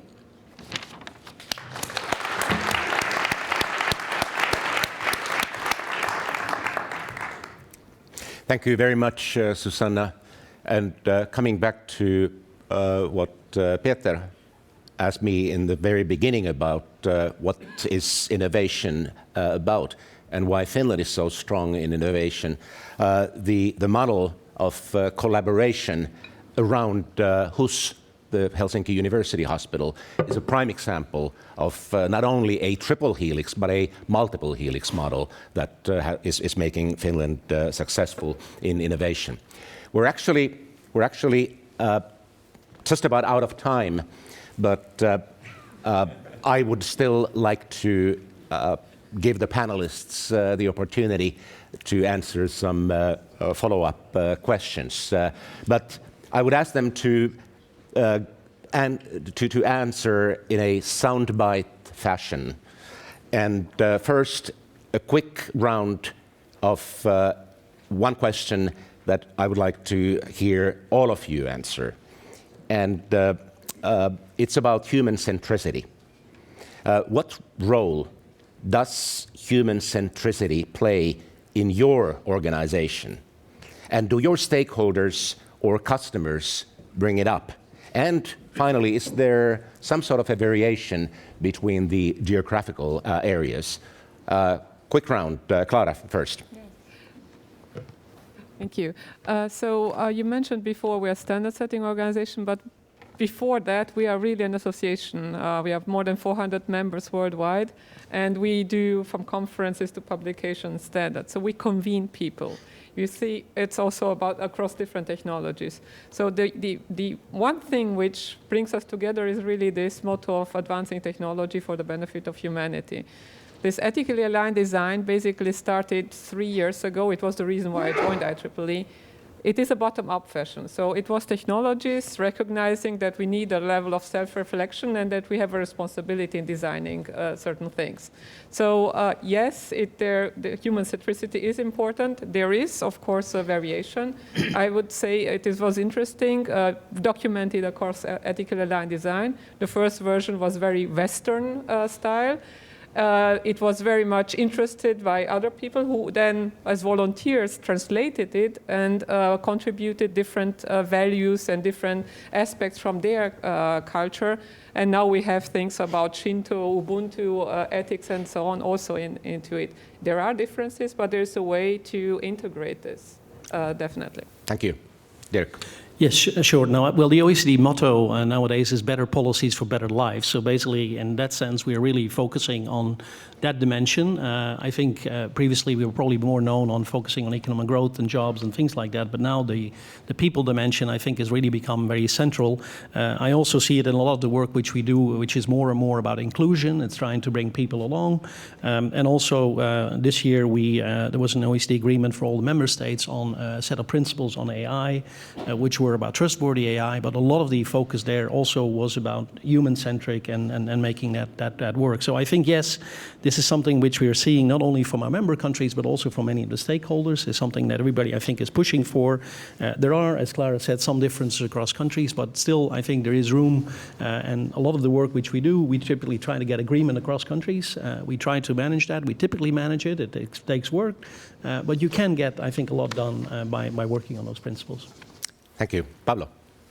Yeah, every time we process personal data, we are very well aware that we are dealing with something with a special input which is very delicate because it's our customers' data. And they are trusting us when they provide access to their data and they allow us to make use of their data. And that's why it's very delicate. It's a very delicate input because trust is very hard to win but easy to lose. And you need your customers' trust to be able to access more data and to be able to make use of data. If you get that trust, you will be able to develop new services, more personalized services that will add value to consumers.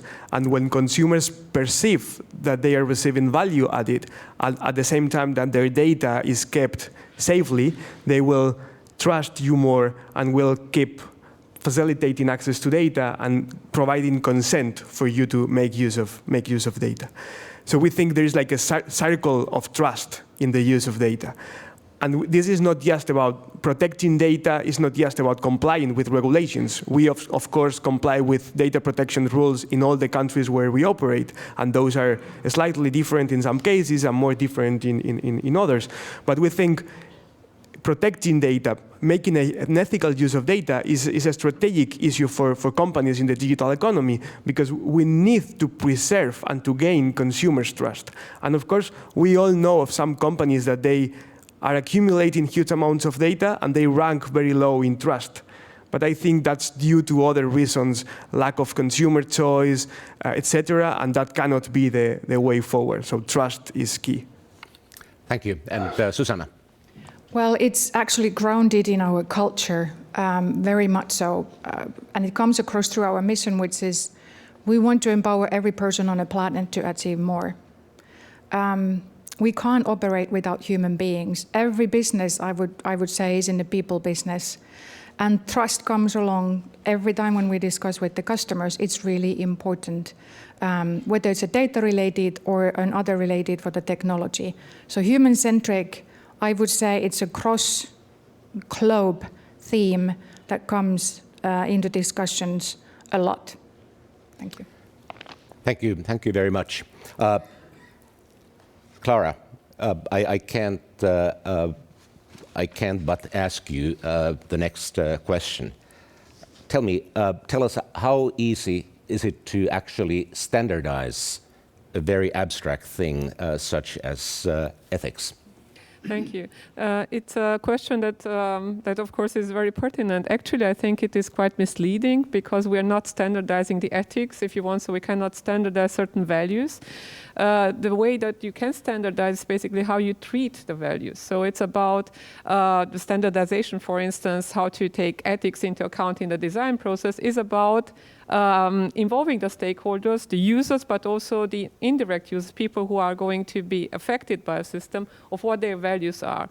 It's about, if you know about design thinking, it's something about ethical design thinking. It turns out to be also very interesting to define a new value proposition, if you want so. So it's also something which businesses potentially can benefit from. I'm convinced of that.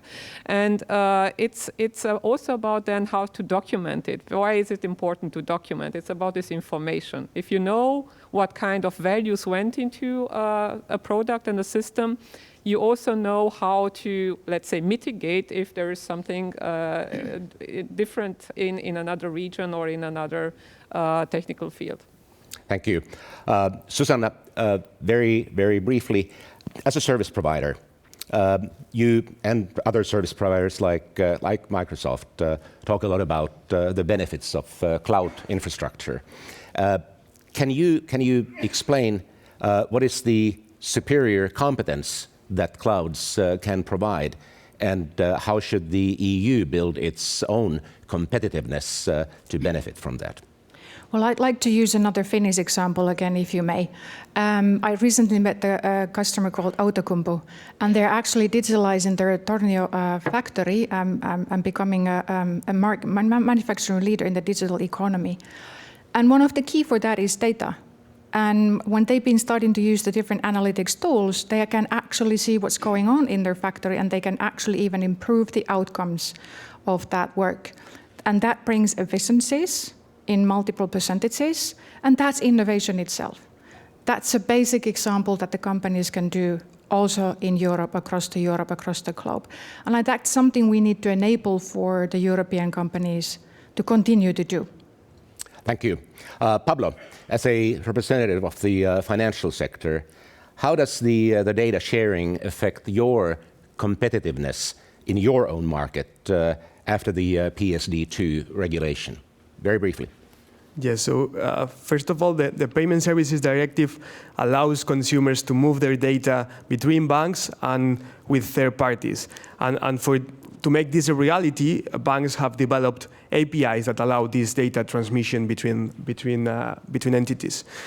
I am going to be very honest. When PSD2 was discussed and adopted in Brussels back in 2015, banks were not PSD2 enthusiastic, because we had to grant third parties access to bank account information that was a competitive threat, and we had to make the investment required to have those APIs available. However, I think some banks, and BBVA is one of them, have been able to turn this threat into an opportunity. One of our core value proposition to our customers is about financial advice, helping our customers make better financial decisions. We are incorporating new functionalities in our banking app to help customers make those decisions better. If consumers can aggregate their bank accounts from different entities and have a single view of their personal finances, those advice solutions are more useful, are more effective, because they can make more accurate, they can provide more accurate information.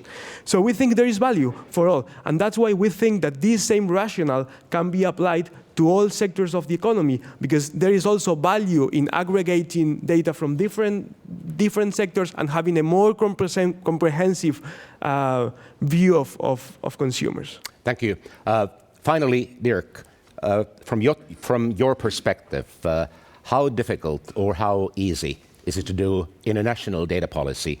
And are there big differences or commonalities? Your sound bites on this before we conclude. Sure, it's not easy. I think we do see quite a different, as I mentioned in the beginning, a patchwork of rules to some extent, particularly around personal data regulation, I think, which is in place, which means that we have a bit of a fragmented system. There are arrangements between different regions, between different countries sometimes.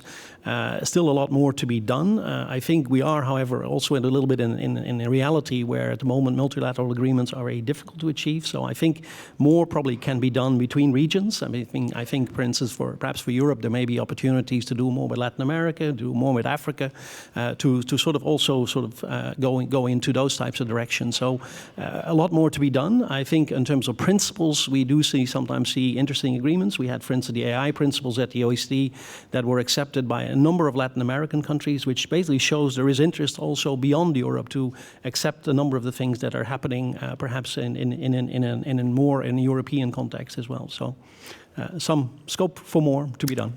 Thank you, Dirk. We will have to leave it at that. I think the discussion has really shown that in terms of the EU in global data competition, there's a mix of collaboration and competition, and that the EU can turn its values into a strength and an attractive value proposition.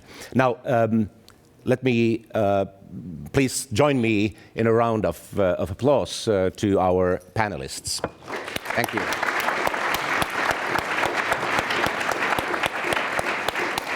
And now turning back to the moderators for the grandmother of all sessions. Thank you, Jarmo. And thank you. It was very economical. Of course, it was even more interesting, but very economical time-wise as well. So thank you for saving us a bit of time. Thanks. But very thought-provoking. I guess all of you got sort of at least some new perspectives, some ideas that these distinguished panelists provided. Anyway, hey, dear guests, this is it, our final session. Now it's time to summarize the discussions and turn them into a vision. So how should the European data economy look like, and what are the next steps? This is an important topic. We all know that on one hand, there still lies a huge potential in the data economy, but on the other hand, there's still a lot of work on ensuring trust. Yes, so let's begin with the first speaker of this session. And her name is Meeri Haataja. She's the CEO and co-founder of Sidot, a startup with a mission to enable responsible AI ecosystems.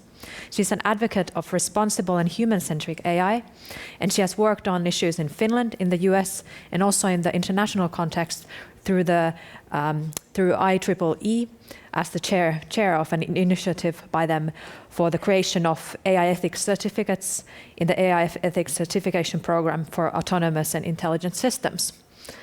So we're very excited to have her here. Let's welcome. Thank you very much. Thanks.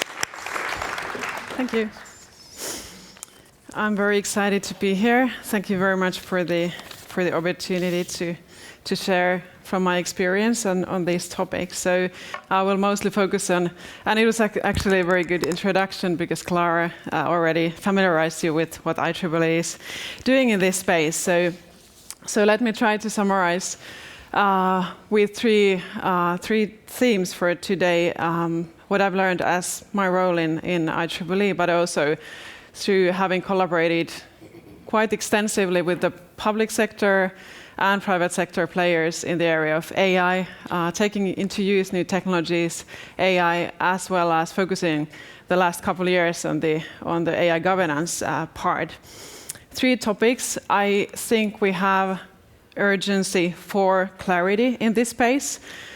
Secondly, I try to summarize what we've learned from the principles work that has been done in this space by many different organizations. And finally, I hope I can inspire everyone here by showing a couple examples of how we are taking these principles into practice in some exampmos.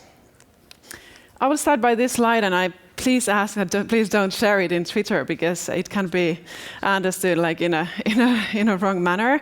I sometimes do this, that I summarize what has been in the headlines, and if I would have done this late yesterday evening, I would have added one more news from Finland regarding the automated decision making in the tax authority, and the fact that we heard that our tax authority is going against law by using and saving a lot of money by using automated decision making. Similar problems or questions in the immigration service. We have the pressure to make it more efficient, but a lot of trouble in actually putting in place automated decision making and using technology for addressing our shared challenges. So I feel like AI leader is quickly becoming the riskiest job role of our time, and I truly feel for these AI leaders who need to tackle and find the right ways of actually operating in this kind of environment. So what are the reasons, or why do we see headlines like this, and we are going through these conferences where we are discussing a lot of concerns related to these topics? First of all, and I want to make it very clear, it is because we are touching very fundamental questions while taking to use new technology. The problems and some risks related to this are actually concerned regarding or related to fundamental rights, and while we are taking to use new technology, we are also and putting in place governance in this place, we are actually defining what are the fundamental rights, equality, freedoms and human rights in the new society that we are creating. So that's the starting point, and we need to acknowledge that there are true concerns. However, I think that the unclarity and our sort of not willingness to address this area through regulation and clear governance is also enforcing and creating this atmosphere of fear for this space. And when I discuss with AI leaders, especially from the governmental segments, from the city governance, but also from the private companies, the atmosphere of fear is what I increasingly sense in this discussion. And I think that is very, very worrying. Fear doesn't analyze or look for constructive solutions. It actually isolates organizations from collaborations and tries to optimize for reputation and not the well-being. So this is something we really need to consider. And I think the key question here, where I really focus or want to highlight when we're talking about how to take forwards the European data economy in a human-centric and trustworthy manner, the question should be, what does good look like? And that is the question that we need in order to support every organization taking to use the new technologies in a meaningful manner. So what does good look like? We have a lot of support for answering that and here we have been discussing about data principles for this space. A lot of work has been done on this. IEEE started this already quite some time ago by IEEE's ethically aligned design principles, and that has been referred to by many other organizations. I didn't want to actually bring up any certain set of principles, because the point is that we have actually very good global consensus on what are the important principles for the trustworthy ethical data use.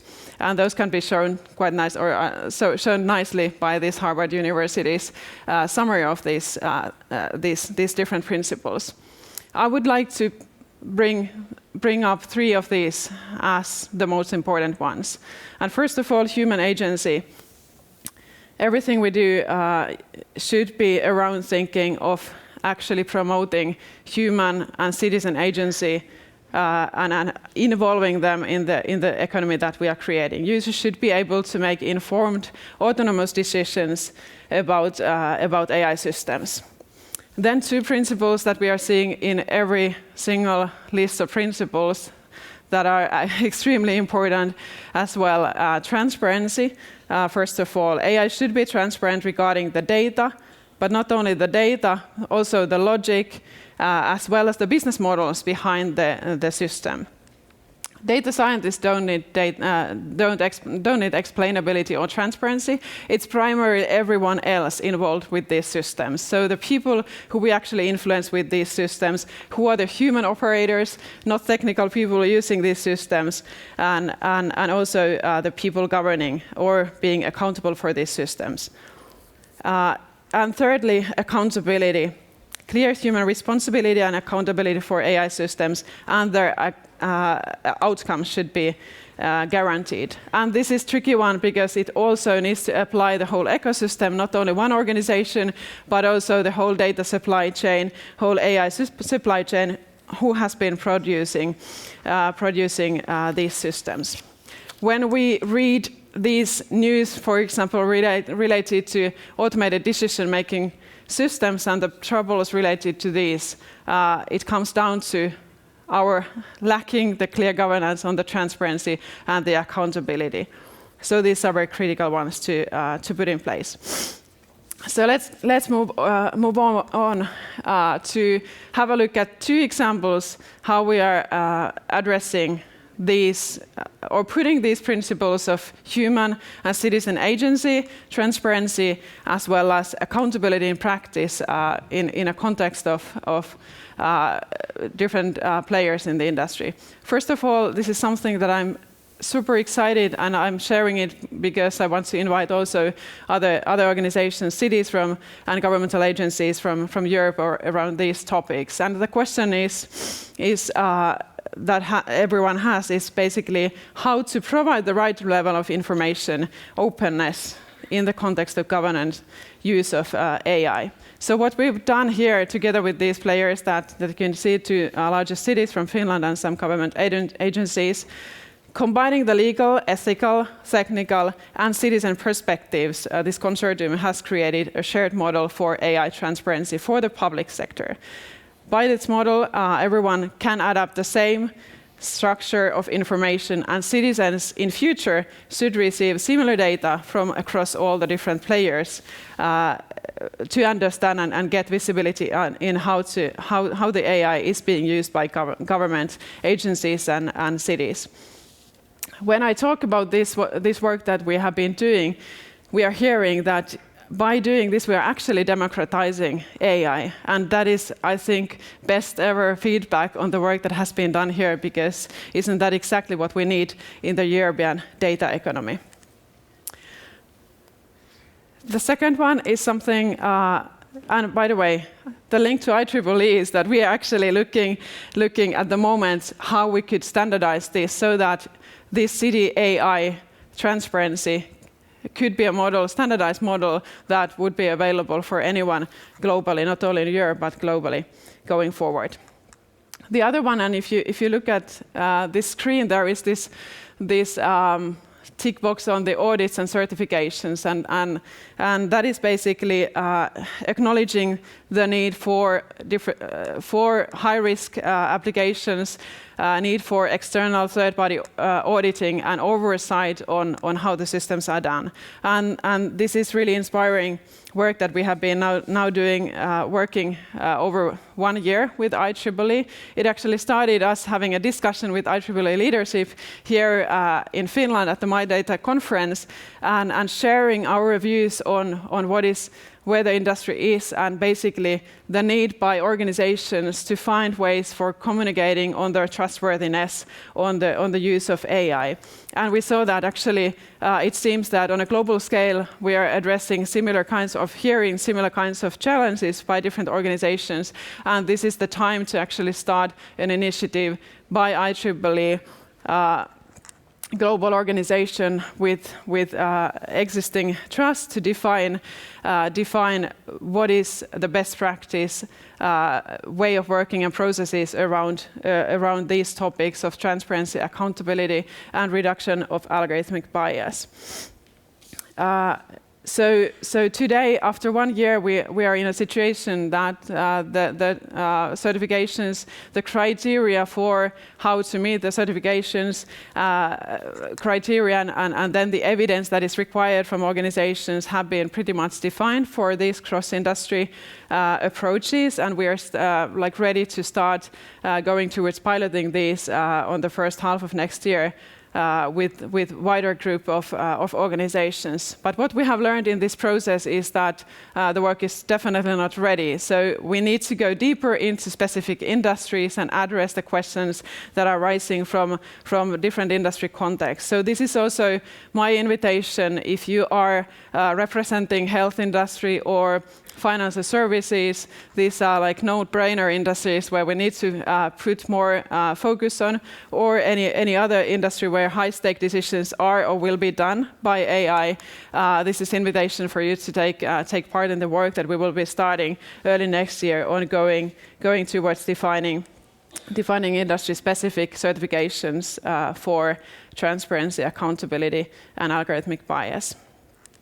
So what is common in these two examples that I hope bring it very concrete and practical, it's that not to wait someone else regulates or comes up with the solutions, but we can join forces with other organizations for solving the difficult challenges together.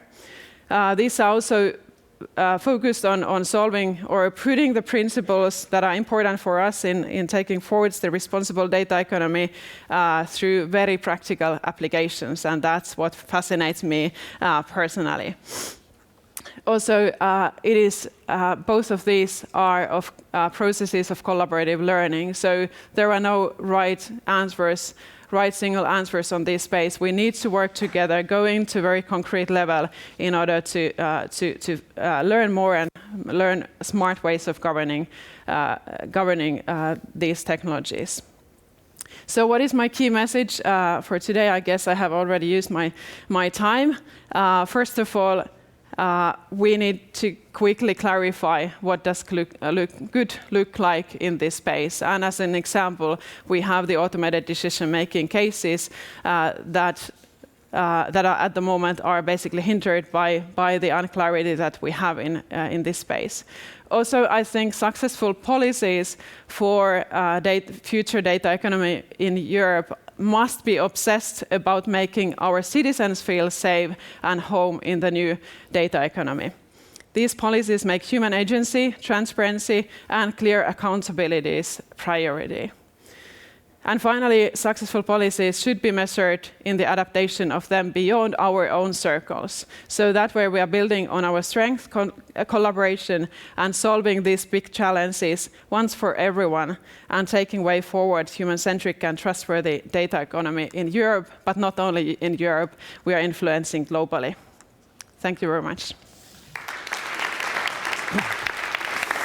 Thank you, Meeri, for good words, and good to hear that you're advocating human centricity as well, as we heard many times here during yesterday and yes. Today. Yes, really the theme word, which is a good thing of these days. Yeah, absolutely. Hey, but the question is, what would happen if nothing would change? What I try to bring up here, like what worries me, is that basically, if nothing changes, and if we are not taking like bold moves in the governance as well, we are actually creating an environment where we are not getting the benefits of these technologies, like the automation. And the worst case scenario then is? We are falling behind everyone else in this space. Good point. Okay, so you have a lot of international experience, so I'm curious to hear your thoughts on different ways that we can take forward the development of AI and data economy based on attitudes, policies, or other aspects of countries outside the European Union. Are there some actions that we should adopt from other countries? Yeah, I don't know, can I say, like, I would be expert in this, but based on the experience, and especially I've been focusing on the US market and North America and comparing, trying to understand the differences between Europe and North America. I feel we are like too much in Europe waiting for EU Commission to solve these things for us. So this is where I see like difference between these markets, that like we are waiting too much someone else to solve it for us. So I would really like to see more courage to organizations to come together and locally start to solve these problems, because the technology goes on and forward, and great opportunities are there, but we need to figure out ways how to do it in a right manner. The time doesn't wait. I think it's a good message to the crowd here. So we're too passive here in Europe. And it's great that in these 2 days we've had showcases of different technologies and also different companies, and now today the policy. So we're combining these together. That's a good start. Yep. Thanks, Meeri. Thank you very much. Thank you very much. Thanks. Thank you. Thanks.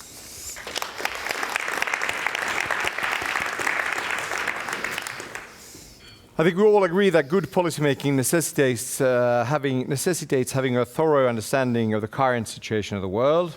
We heard before as well. This is true for the data economy too, and therefore we are delighted to present the next speaker, Davido Seymour. Welcome. Right. Yes. I'll give a short introduction for you as well. You can always. Yes, please come. You can come here over here. Thanks. Thank you. So, David is the Director of Research in the Lisbon Council, a Brussels-based think tank set up in 2003 to intellectually accompany the Lisbon Agenda, Europe's original growth and jobs program.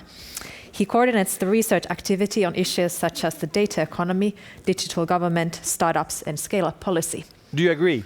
Yes. It's all true. Absolutely. Great. It's all yours. Are correct. Yes, it's all yours.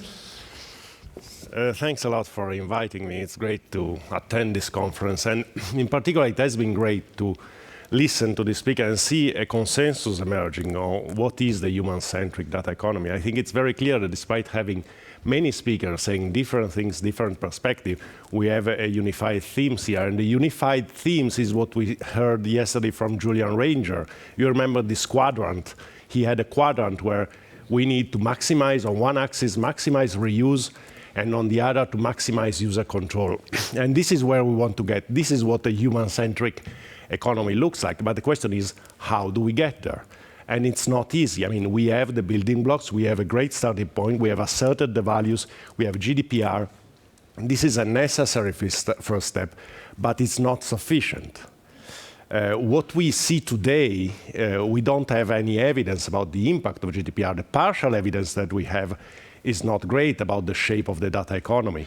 And we see that there are concerns from companies, concern about understanding of GDPR and what are the implications.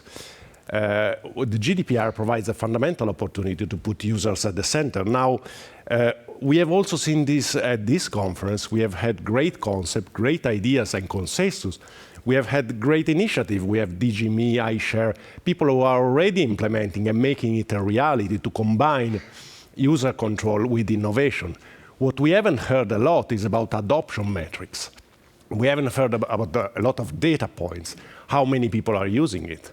How much, what are the results, what are the outcomes, what are the benefits, what are the revenues? I mean, the data economy is, just to give you one number, 150 billion data points per day. This is what Spotify produces. This is the context we live in. It's a context where the numbers are massive, and we have to worry about traction. We have to worry about adoption. And we haven't heard enough. We are not there yet. There is a lot of work to be done. Now, we cannot be complacent. How do we get there? How do we get to this magic sweet spot of maximizing reuse and maximizing user control? And I think it's great that we are in Finland, because Finland teaches us how to get there. You look at education. Finland has the best score in the PISA system, and it's also the most equal countries.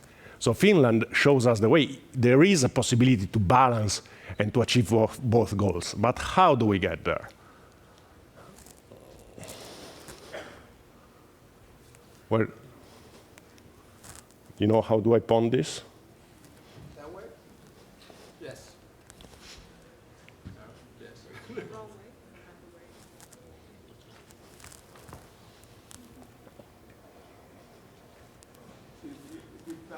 Yeah. Oh, now we are too far. So we have heard it.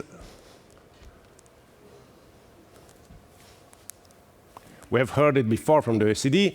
It's not a dichotomy. It's not a matter of open close. There are many ways to share data, many ways to achieve this data sharing. There is consensus about that, and there is no single best way to do that. Now, what we know is that the normal is not sharing data. We know that typically data-driven innovation happens in a vertically integrated way. In this study that we did for the European Commission, 78% of the cases were about either in-house or through subcontracting.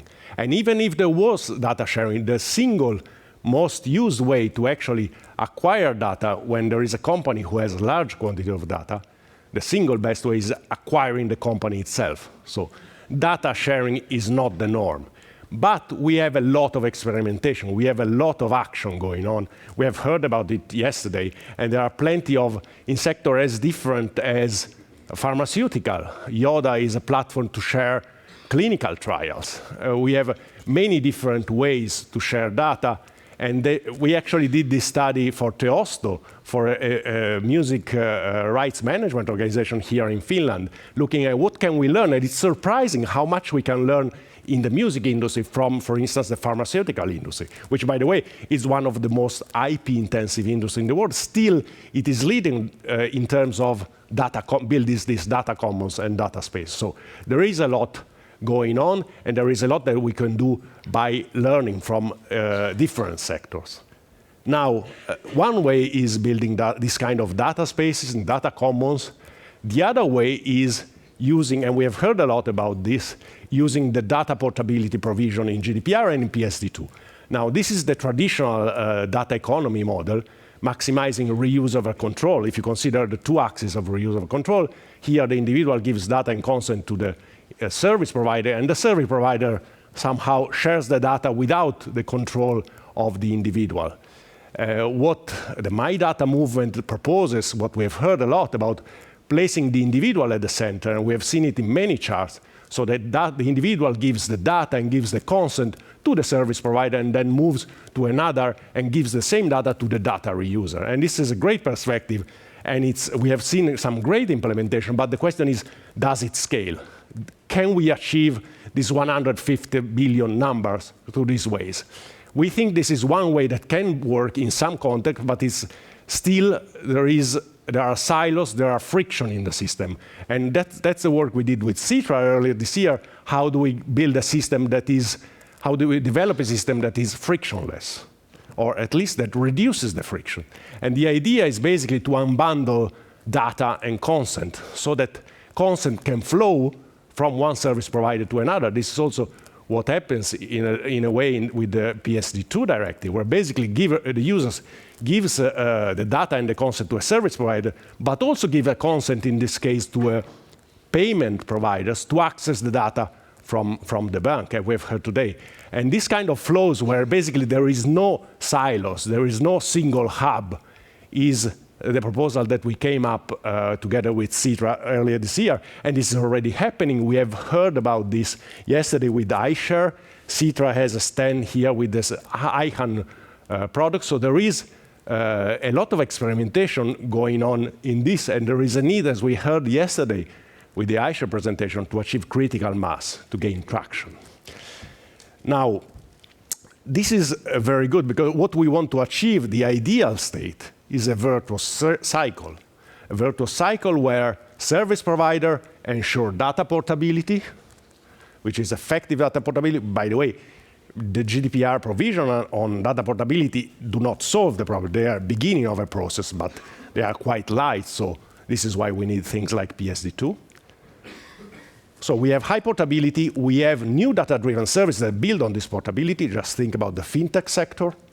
And we have customers that like this, enjoy this service, and expect data portability, and actually choose their providers based on the level of data.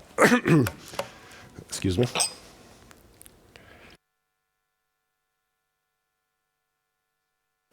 Sorry.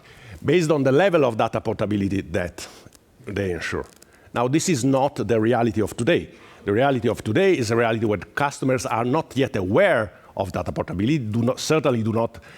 This is actually the principle, the provision of GDPR, which is least known. And they're actually not selecting their provider based on data portability. We know that data portability is a fight. We know that there is a tension, an inherent tension, and the data holders do not see the business case to ensure data portability at this moment. They don't see they don't have the right incentives to do so, and there are very few data-driven services. So, because customers do not see the benefit of having data portability, they actually don't care and they don't choose the service. So, this is where we want to get, and it can easily turn into a negative cycle. So, we have to be careful about this. Now, the question is this value-driven? Is this just a matter of principles or policy, or are there economic forces behind it? Can it happen? And this is a little bit what we look at, and we believe that there are powerful trends. I mean, it can be value-driven, it's okay to be value-driven, but there are powerful economic trends behind it that can help achieving this. One is the rise of the subscription economy. Customers are getting accustomed to subscribe and pay for services.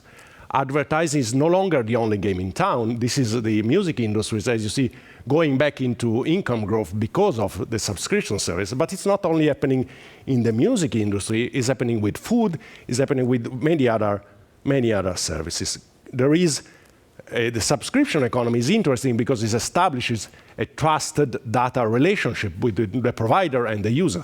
The user knows that with their data, there are going to be better recommendation and improvement to the services. the second important trend, this is the same happening, by the way, in the New York Times, so also going back to growth through subscription. The second trend is the API economy. We all know it's been going on for a long time, long growth, but also in recent years, increasing investment. And actually, one of the biggest European, or at least half European success story, Stripe, is an API-based company. So the API economy is still growing, and it's still going very hard, and it's a powerful enabler of this fair or human-centric data economy. And the third point, sorry, it's not there. The third point is servitization. I mean, we know all economies are moving towards services. In 30 years, we have moved from 57 to 73% employment in services. We know that companies, traditional manufacturing companies, are moving into services. Rolls-Royce is selling engines, jet engines, on a pay-by-the-hour model, not selling the product, but selling a service. And it can do so because thanks to Internet of Things and sensor, it is much better able to predict when an engine can fail. So there is a virtuous, mutual, beneficial relation between servitization and the data economy. So these three trends are very powerful, and they should be linked, and they should take into account in the new vision that we want to achieve. So let me finish just with these are the recommendations that we put forward with Citra.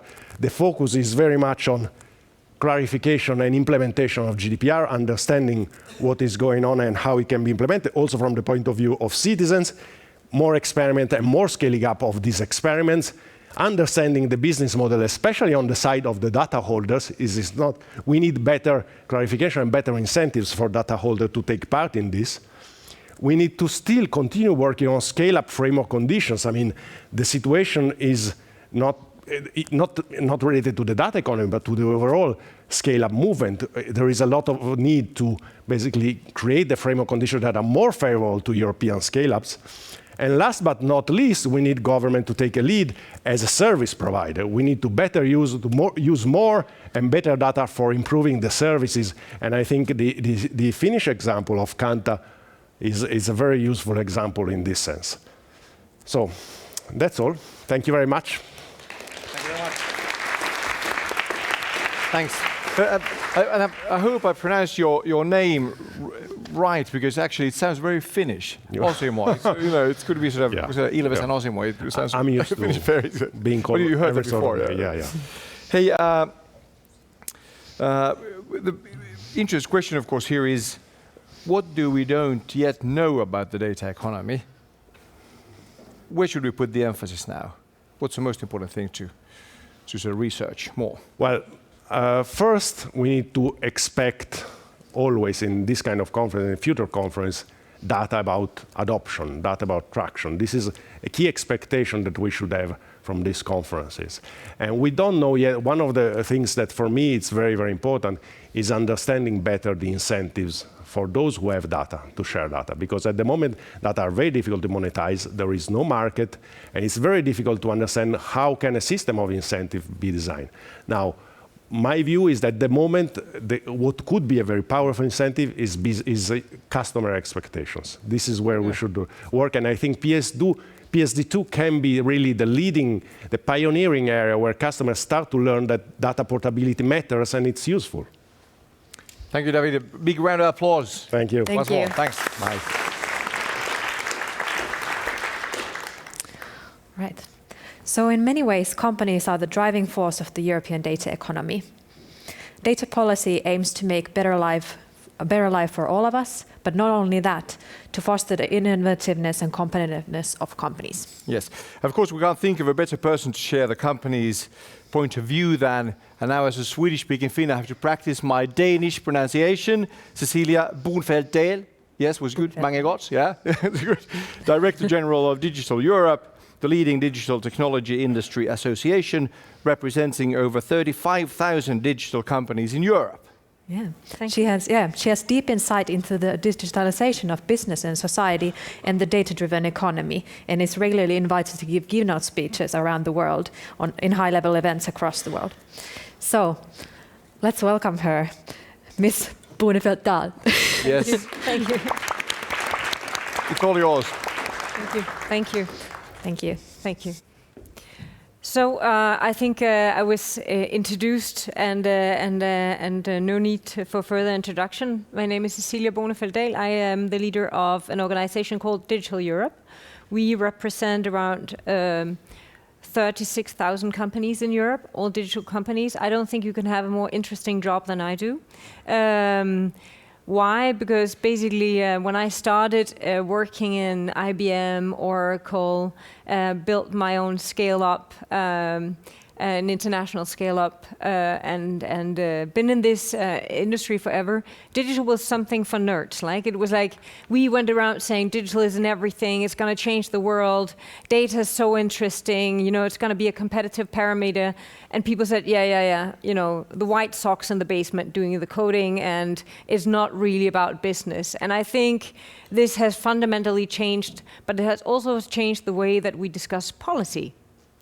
And it has challenged the policy environment in which we work with the framework of operation of companies and societies, fundamentally. And this is one of the things I would like to talk about today.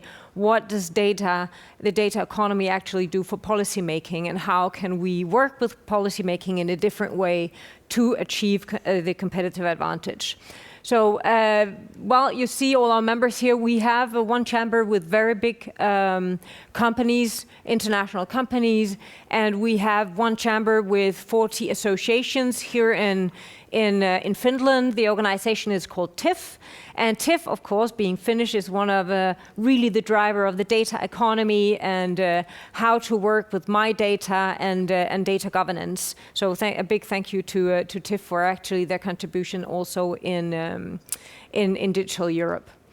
While being leaders in Europe, it also in digital, it also commits us to basically bringing a vision of how to work with digital. I hear a lot of concern and worries and trust, and we lack and we cannot, and and honestly, coming from business, I was very worried that we were all becoming a little bit too worried.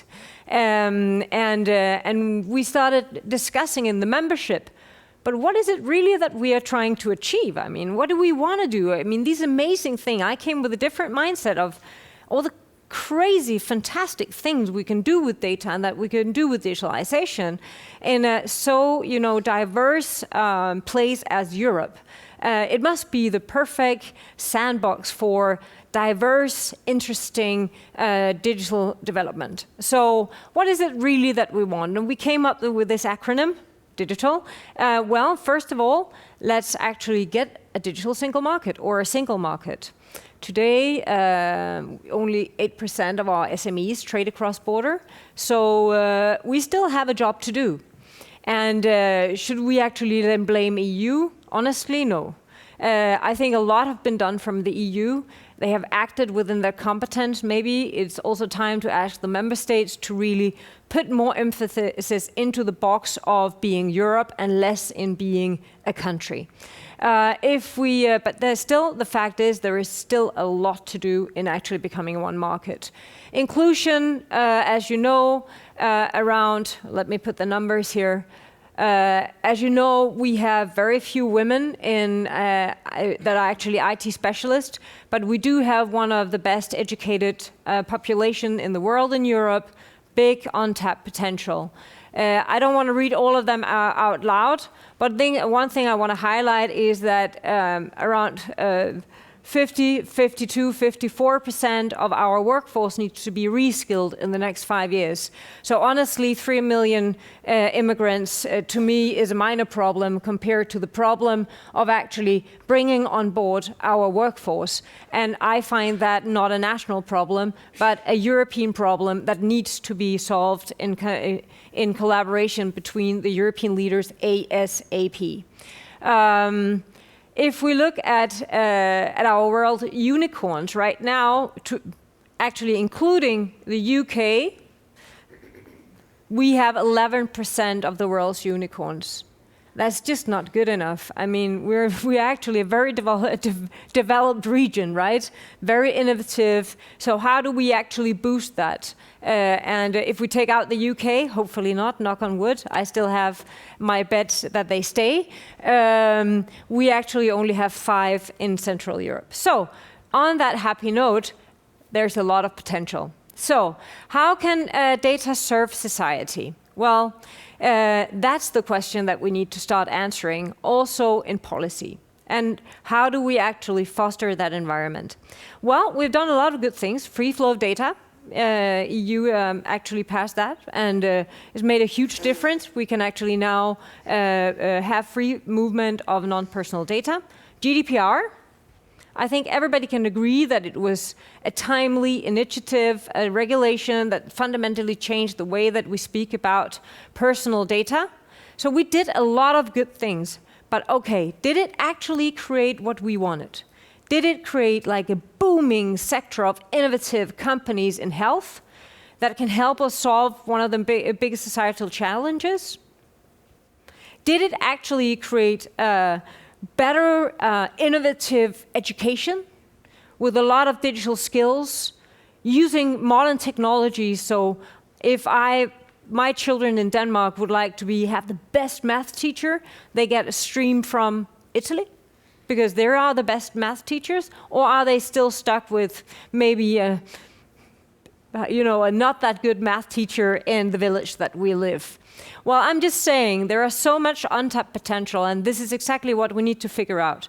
So in my view, I just want to say, I don't think that we are lagging behind. I think we are more prepared than any region in the world to actually tap into this potential. Because we have the GDPR, because we have the free flow of data, because we have fundamental rights, because we have a lot of things in place that any other region doesn't have in place. So I don't think we should wait only for the EU. I actually think that also companies, leaders need to step up their game, look at scalability, look at how we can support policymakers in understanding how to do digital policy. Okay, so I would say some of the things that, as it says society here, not only industry, I would say education. We haven't even started talking about how to change our educational system and using technology. Green, well, we actually have a commission now that has Green Deal. There are 2 big areas. One is actually preparing society for the digital age, and the other one is the Green Deal. I mean, okay, they actually come out with a vision, not of something fluffy, but something that is a hard word. So for the first time, we have a common European vision that is really for something where digital can really be a facilitator. So now it's up to us to tap into that potential.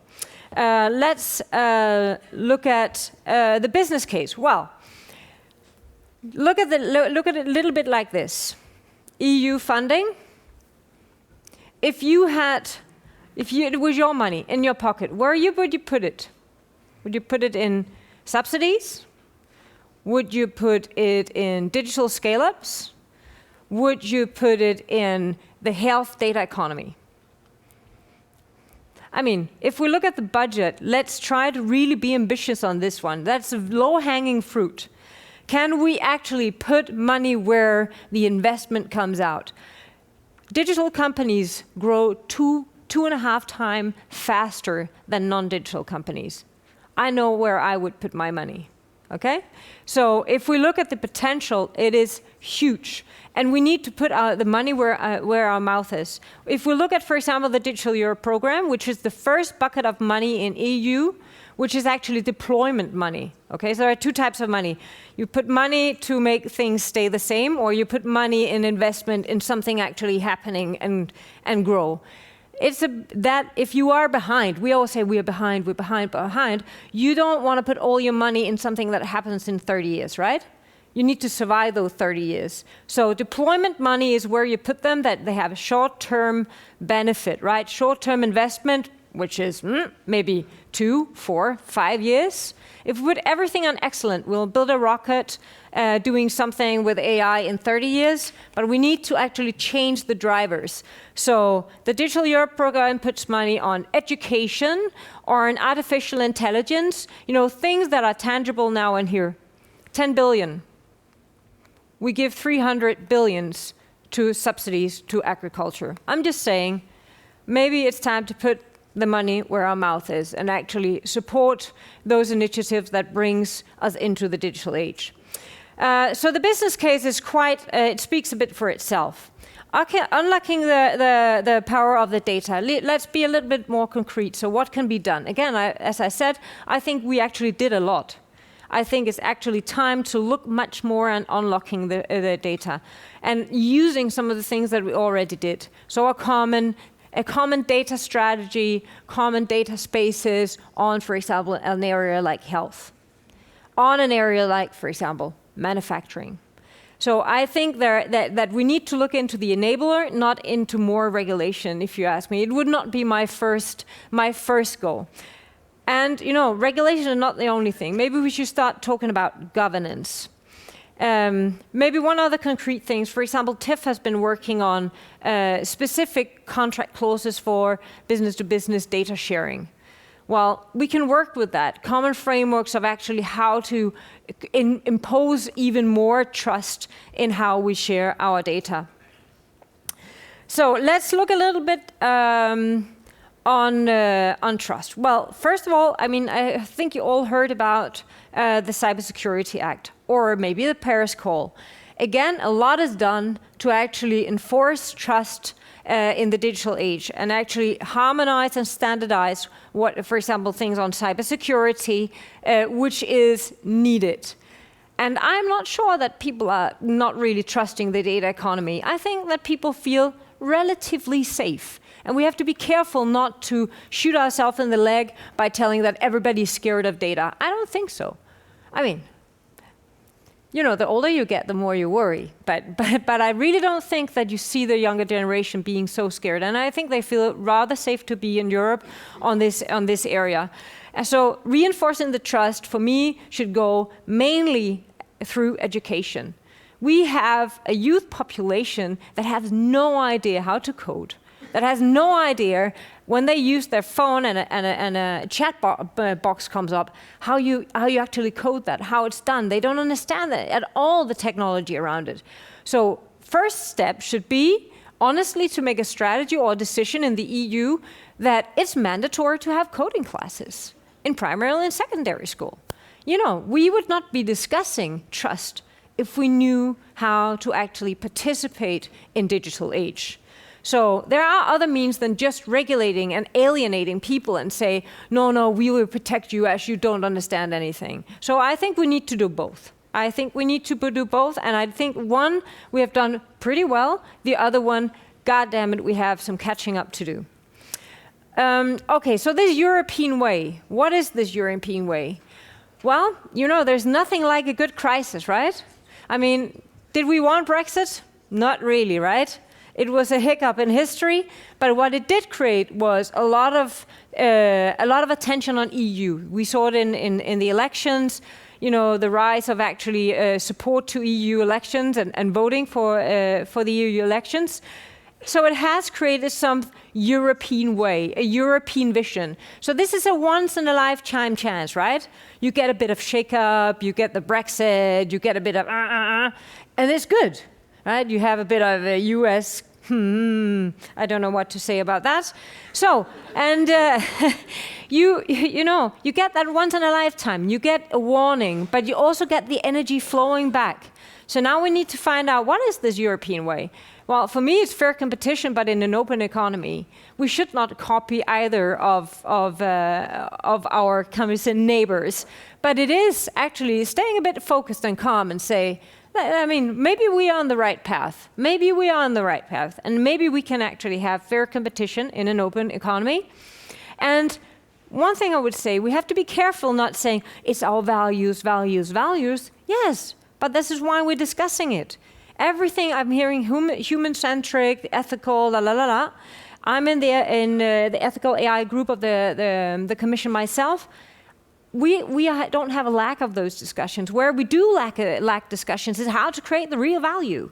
So we have opened up the PSI directive. We are opening up the governance data. We have free flow of data. We have the GDPR. But how are we going to make money? How are we going to do those government services? This is the discussion we should have. So I think actually the next Commission and the next Parliament stands this great chance of discussing the right things at the right time. The vision is there, the words are there, but now we need to talk about, and I will maybe try to finish up because I always run over time. I mean, these are some of the principles that we discussed, and why I wanted to highlight this. This came out of the high-level group of artificial intelligence in the Commission. And there we had, big debates about what should we regulate. Is it this one, or should we regulate that one, or what do we need more regulation here? And in the end, we decided to run a pilot, a real policy sandbox. So as we speak, and until end of December, these guidelines are crystallized into a checklist of questions for developers, and both for deployers and developers of ethical AI.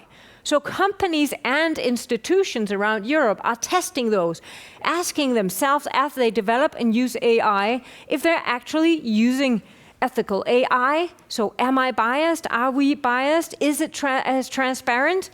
And what we're collecting now is actually all those experiences. Then we go back into the bunker and we find out, okay, what did we do wrong? What didn't we understand? And we already have some feedback now. Amongst others, there are different risk levels. You don't need to use all this for different risk levels. Or there are different sectors. You can't use this in one way, And many of them say, but we have these great regulations already. I mean, isn't it a question about how to use it?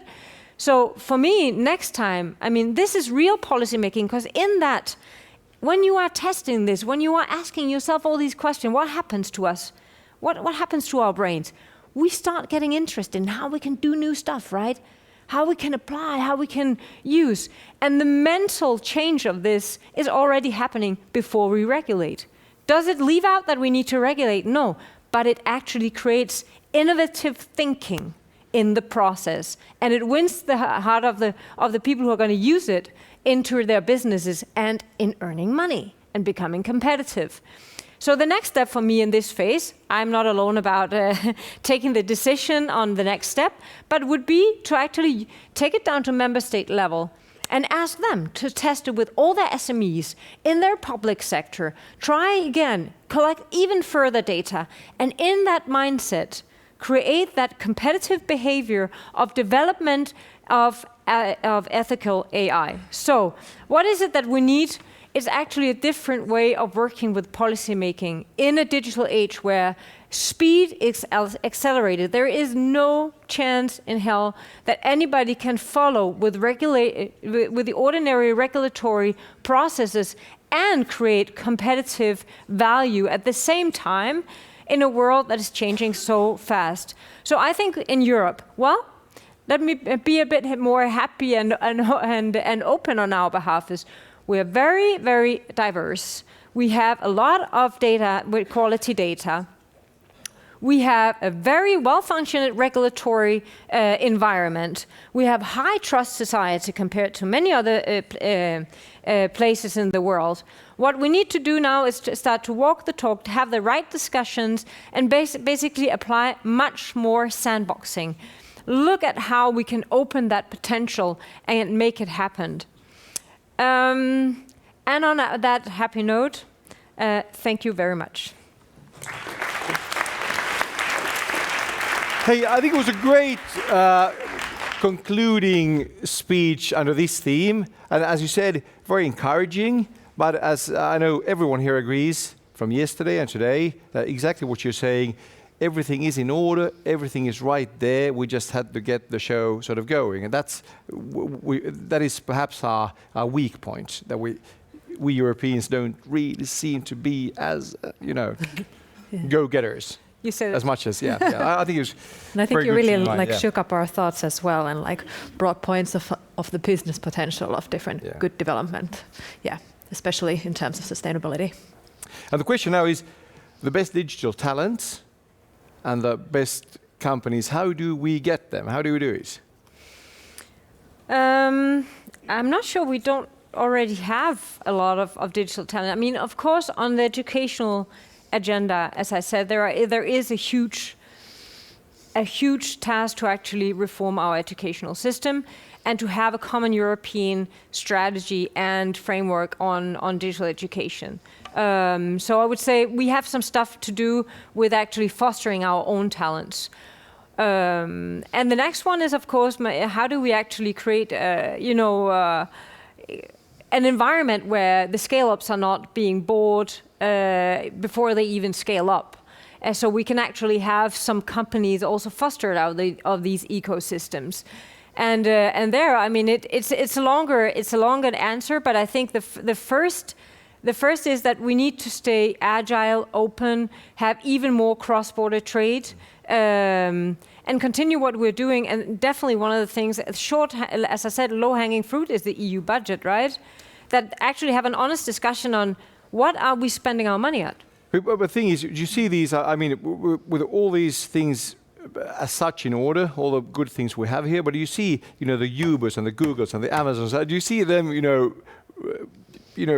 being funded and born in Europe? No. You see this? No, you don't see it. That's the problem. No, but I mean, there are. I mean, of course, what we see that we have been kind of, how do you say? If you look at many of the bigger tech companies that are European, their main market is outside Europe. And that is also kind of, you have to start thinking why, right? So it is that kind of, that agility that we are lacking. This is also why I'm saying, I think really it comes from leadership, that we turn, the member states and EU as some kind of coordination that have, they can do what they can do. But how do we do it in strategy? And I think there is a time right now, so there's a lot of talk about the industrial strategy or I would say hopefully societal strategy that EU will put in place. And of course, so we should have discussions on how do we make sure that we can actually have scale-ups that are also fostered and growing across border in the EU. So, and of course, financing is another thing, right? We don't have a European stock exchange, but I'm sure that Roberto will fix this, in the next term.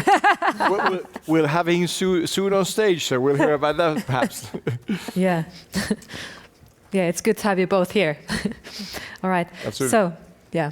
So, how do companies see the public sector as a partner? Do public-private partnerships generate added value to them, in your opinion? And do you think they find legislative process foreseeable?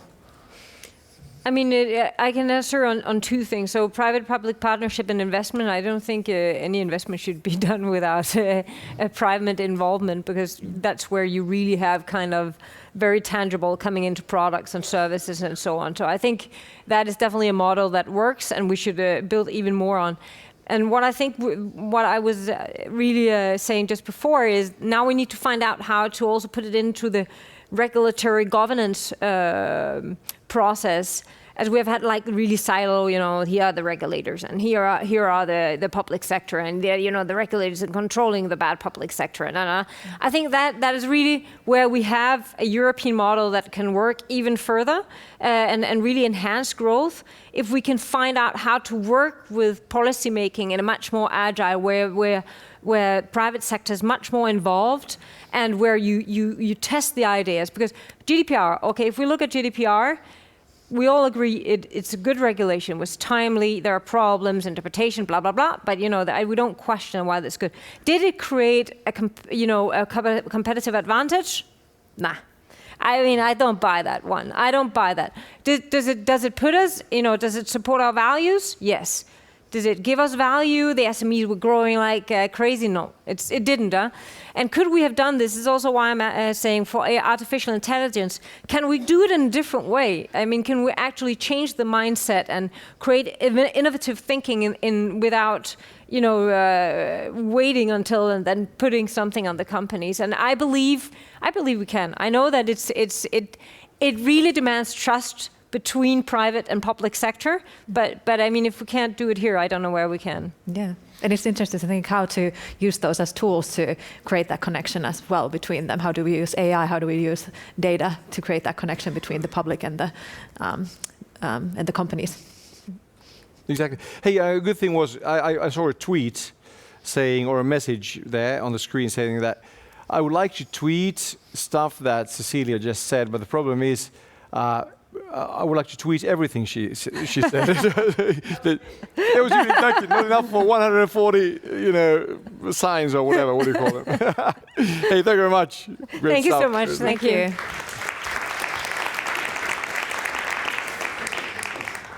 Okay. Hey, we would like to thank you all, of course. No. Before this, hey, don't go too far ahead. Yes, one more speaker. Yes, Meeri, David, and Cecilia, thank you all very much for your great contributions. We really needed that here before reaching the sort of finishing line. Your speeches, this conference, and in general the Finnish presidency work program has given many ideas for all of us, I guess. Definitely. Yeah. And in that respect, we're all surely waiting for the European Commission to present outstanding initiatives during the next 5 years, right? So, I'm honored to present on stage for the second time today Director General Roberto Viola to give his comments and ending speech of this today. It's a comeback. Yes, comeback.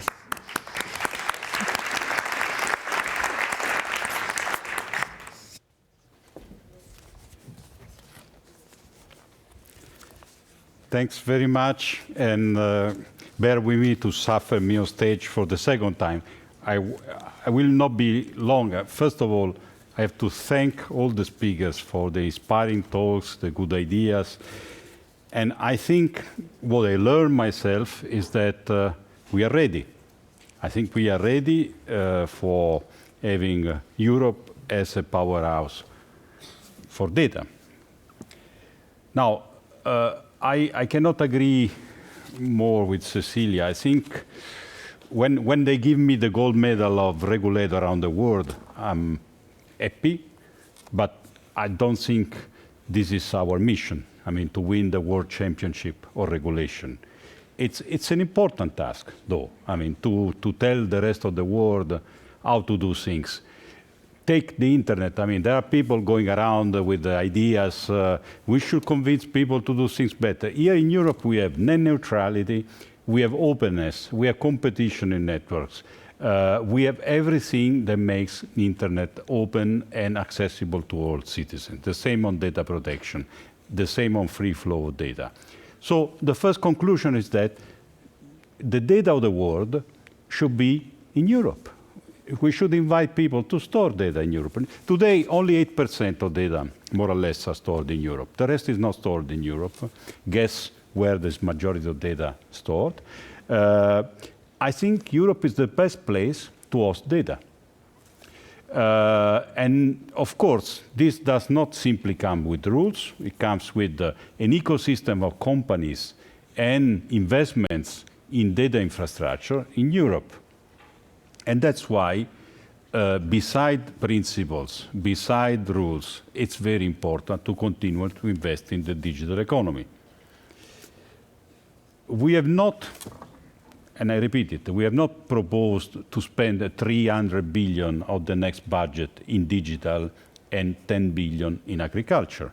Maybe somebody coming from Mars would have said you should do that. No, you are everybody speaking about digital, the future, every prime minister. So I expect to see the European budget, 300 billion in digital and 10 in agriculture. No, we have proposed to spend 300 billion in agriculture and 10 in digital. But now the member states are thinking to cut the 10 billion to give it back to agriculture. I don't think this should be acceptable. Of course, people in the agricultural sector can be very noisy. I think the rest of the people should be equally noisy about the importance of investing in digital. I mean, if it is cut, who cares? Who cares about digital education, for example? Who cares about having master courses in big data, in AI, in cybersecurity? Who cares about realizing European data spaces in healthcare? All this will not be possible. So, I mean, we can have the best rules, but if we don't have funding, it will be very, very difficult. So I think it's very important that you are all very attentive to the debate going on about the European budget, because that will determine a little bit the future of the discussions we are having. In terms of what the European Commission can do and will do, for sure will continue, not only to make sure that everything is right in terms of rules, but also that there's concrete benefit for the citizens. I mean, when we do rules, of course, there should be an advantage. We did roaming, and I think all of you in this conference, if you come from outside Finland, you're enjoying free roaming. So there's a purpose for this. The purpose of the rules we are about to think to roll out, for instance, in artificial intelligence, it was well said, is to give confidence in using artificial intelligence, confidence in making sure that artificial intelligence is not hostage of bureaucracy, but on the contrary, it can be used by every company. We have been the first in Europe doing this work on ethical artificial intelligence. After the European work had been raining codes of conduct all over the world, I mean, the reason I think it's important, this work, is not because we want to create a kind of rule book of how companies should behave. We want to create trust. We want to create trust that developers of AI can sell their products, can actually deliver what is actually a plus for the society. And that's the way I like to see in terms of the future of the regulation in Europe. To move from rules which are type of pyramidal, command and control rules, vertical rules, where, I mean, there is somebody, I mean, controlling, somebody is subject to control, and there's compliance consequences, to a federated approach, to an approach where society co-creates the rule, participates, and that's very much what is going on in artificial intelligence. Cecilia was recalling that now our companies are spontaneously, there's no obligation, but they're spontaneously testing. And the example that was given before about cooperative spaces for transparency in AI, or cooperative data spaces, cooperative data sharing.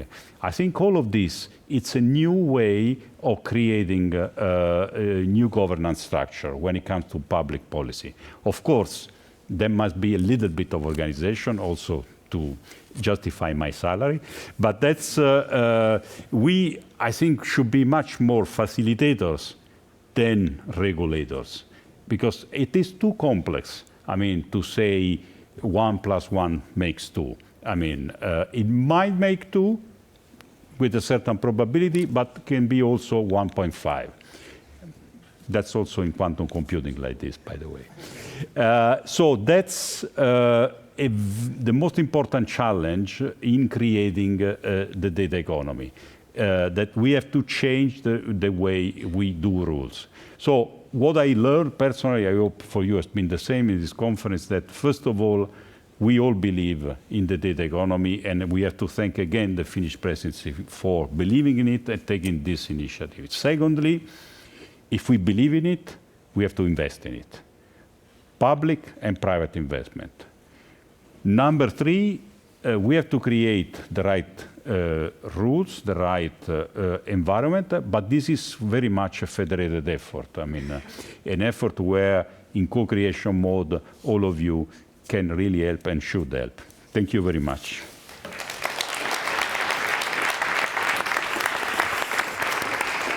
Thank you very much.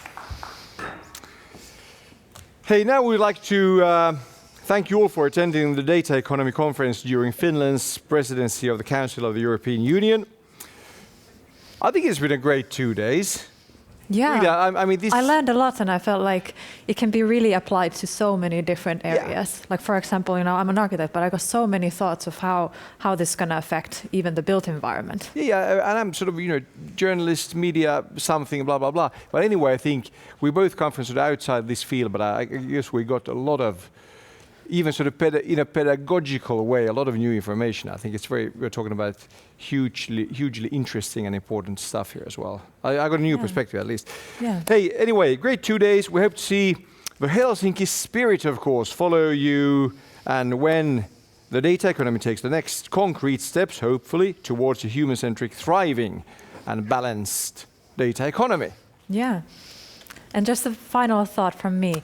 I really encourage you to think about what the world might look like in maybe 10 or 50 or 100 years. It's really hard to know what it's going to be like, but I think we really need to look at what decisions make a difference in that long term and what decisions pave the way for good decisions later, especially looking at the next generations, those generations that are maybe not born or are too young to make these decisions, and look at what they would want us to make happen. And Anni, you know what? Given the advances in data technology, nanobiology and stuff, we'll all be alive in 100 years. Possibly. So we'll all see it, which is great. That's good. Okay. Yes, that's a very futuristic opinion, but maybe a small chance for you to experience that. We have to sort of believe it. Anyway, hey, I think it's time for us to thank the audience for our parts. It's been a pleasure. And an honor, of course, to be able to moderate this. Yes, thank you to all the speakers, thank you to the audience, and also thank you very much to the organizers for organizing this for all of us. Yes. And applause to all of you. Thank you.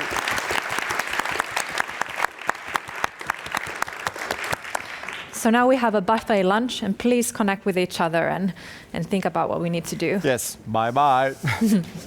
Okay.